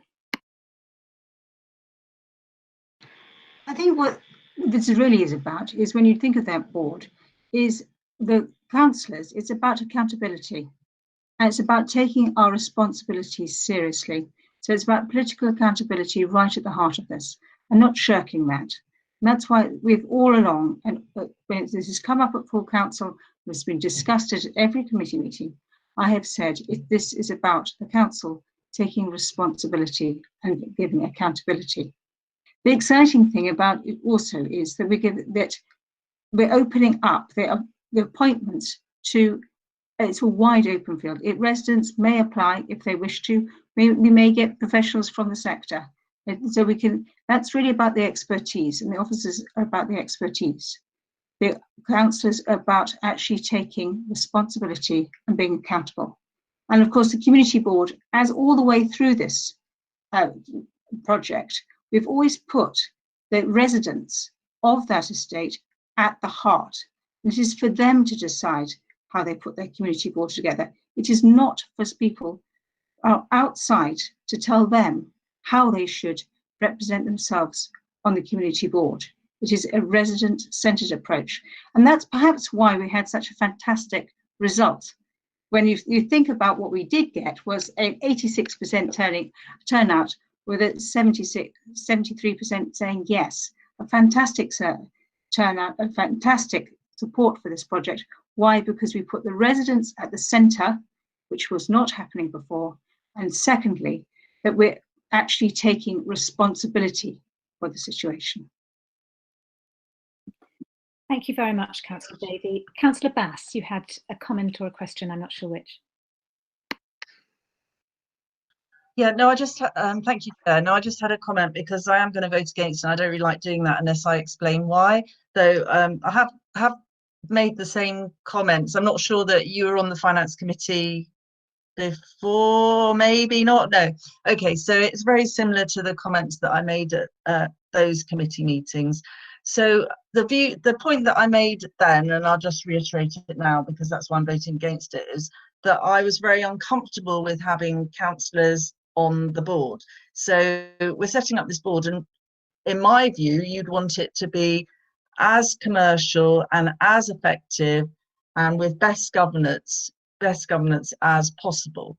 And I just feel choosing from a small pool of 48 councillors, you're not going to get that skill. I mean, there may be councillors in there that have been struck off for various reasons. I wouldn't know that. But if there are, that's even less than 48. So in my view, and I found it a bit strange actually, because the second point is to appoint an external director with technical skills and expertise. Now, I would hope that all of the people on the board would have the technical skills and expertise. So you have the full range of skills that you would need to run an effective board.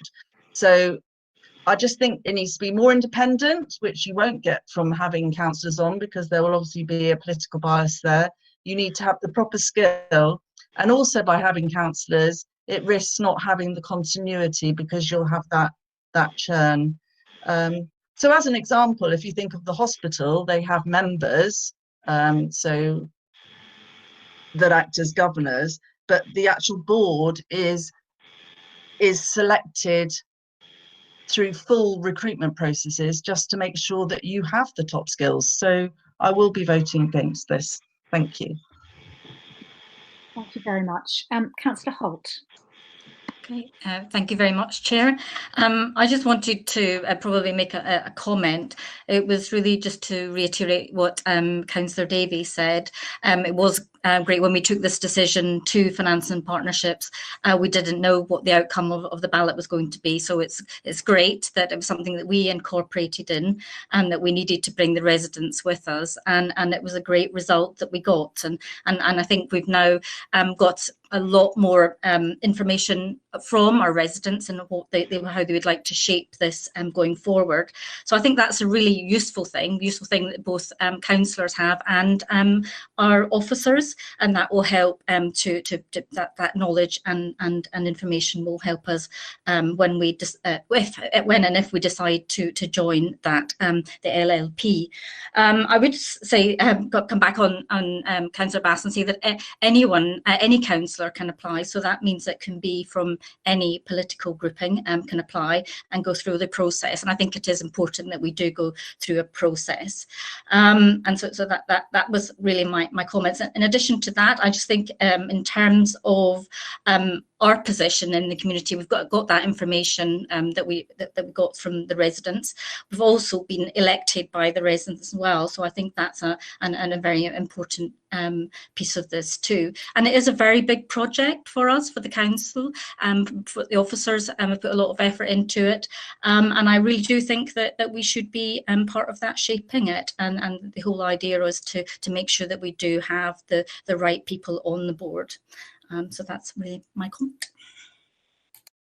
Thank you very much, Councillor Holt. We have no further speakers, so I'd like to now move the recommendations on page B1. Are these seconded? I'm happy to second that, Chair. Thank you very much. So we'll now take the vote by roll call. I'll take the recommendations on block unless anybody indicates to the contrary in the chat function. Chair, I've had no indication to the contrary, so I will move to the roll call vote. Thank you. Councillor Bailey? For. Councillor Bass?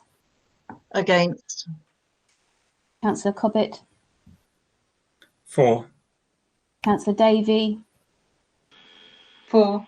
Councillor Davis? Abstain.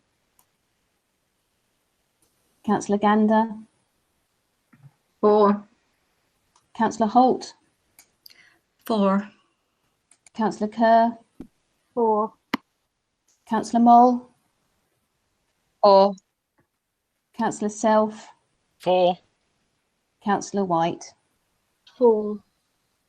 So, Chair, that's carried with 9 in favour, 1 abstention and 1 against. Thank you very much, Fiona. So we'll now move to item 6, an operating model for the new dementia care home. So this report is a summary of where we are on the dementia care home project, and it sets out a proposed operating model. Like everything, it has to be looked at in the light of COVID-19 and its impact. We have already talked at length about the impact of the pandemic on RBK's finances. The care market has also been hit right around the country by increased costs and falling numbers, and this context produces new risks to the project. What we're proposing tonight is an operating model which should allow the council to meet its capital borrowing costs, and I'd like to invite Naz and Ian to speak on this. Thank you, Chair. I'm just going to do a brief summary and then pass over to Ian, who will take you through the report. So just to remind members, I'm sure you've read the report.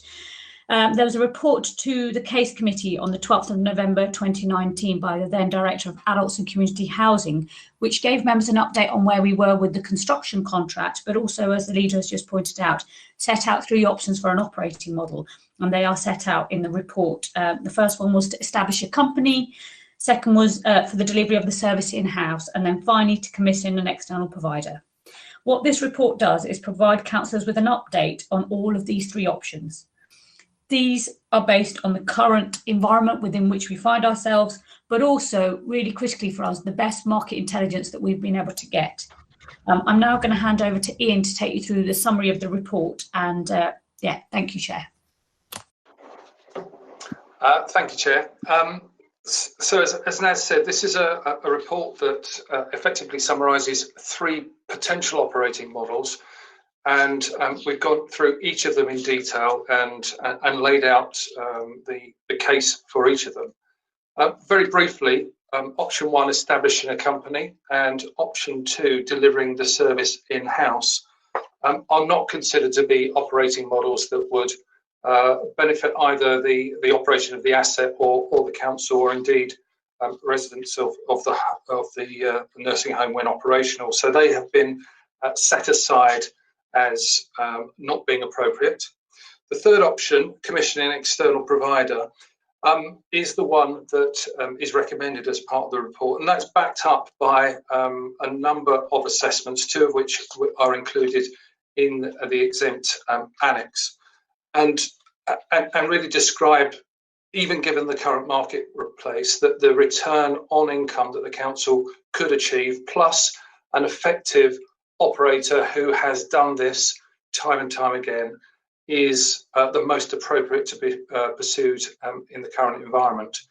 That's all I propose to say, Chair, but of course I'm very happy as always to take questions. Thank you very much, Ian. I think I should have reminded members before we began this item that this item has information exempt from publication associated with it. If members wish to debate anything in detail relating to the information in annexes 1, 2 or 3, I will need to seek your agreement to go into private session. Before we start the debate, perhaps members should indicate using the chat function if they wish to discuss anything in the exempt material. Please do bear in mind that we are currently on a public broadcast.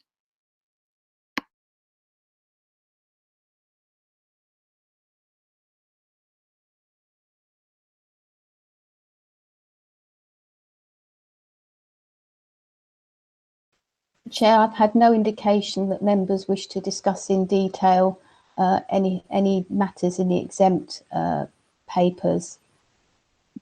Thank you. I think that there's a message from Councillor Sumner saying that she's not sure whether her questions relate to papers that are exempt or not. Is that something that somebody could advise her about offline? Yes, Chair, I can advise offline in the chat function. Thank you very much. So for the moment, we'll continue in public.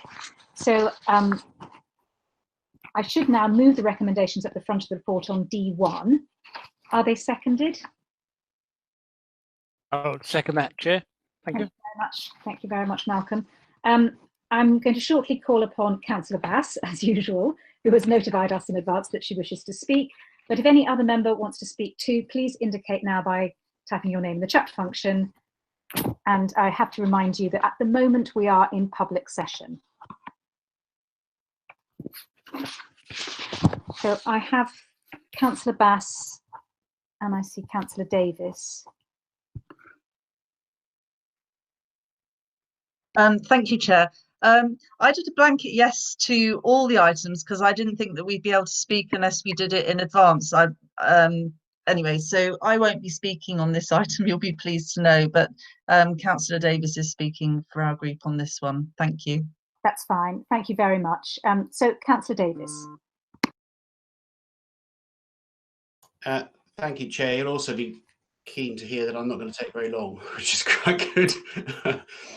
I think my point is a general one, which is that obviously building this care home is a good thing. It's something that was endorsed fully by both parties before 2018 and has been carried on as a project.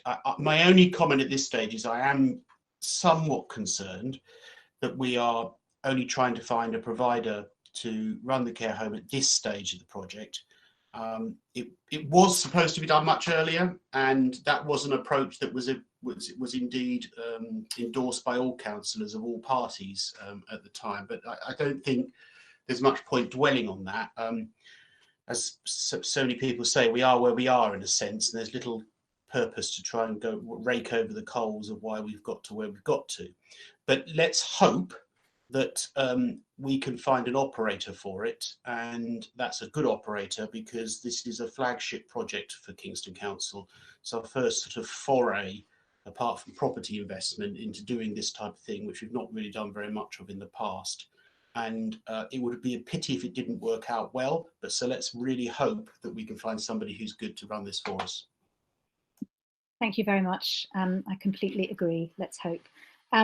Councillor Sumner, I understand, if I've read the chat properly while also listening to Councillor Davis, trying to multitask, that you have a question that is in the public domain, but that your question that relates to the exempt papers, you're happy to take a written reply on, so we don't need to deal with it in this meeting and go into private session.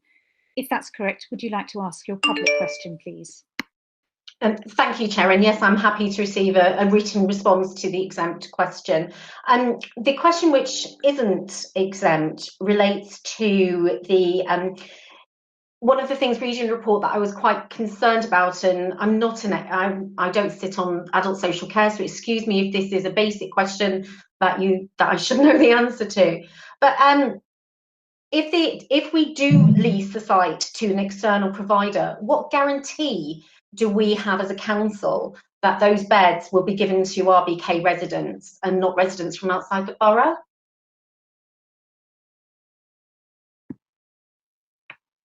I wonder if one of the officers would like to take that question.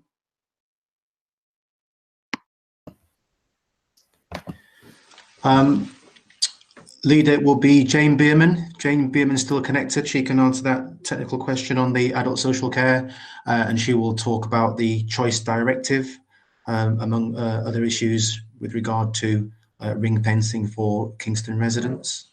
Thank you. Thank you. Jane, are you able to speak? Yes, thank you, Chair. In relation to the question, the position at the moment is that we have had a significant change in terms of the COVID-19 and the impact on our population, as we all know.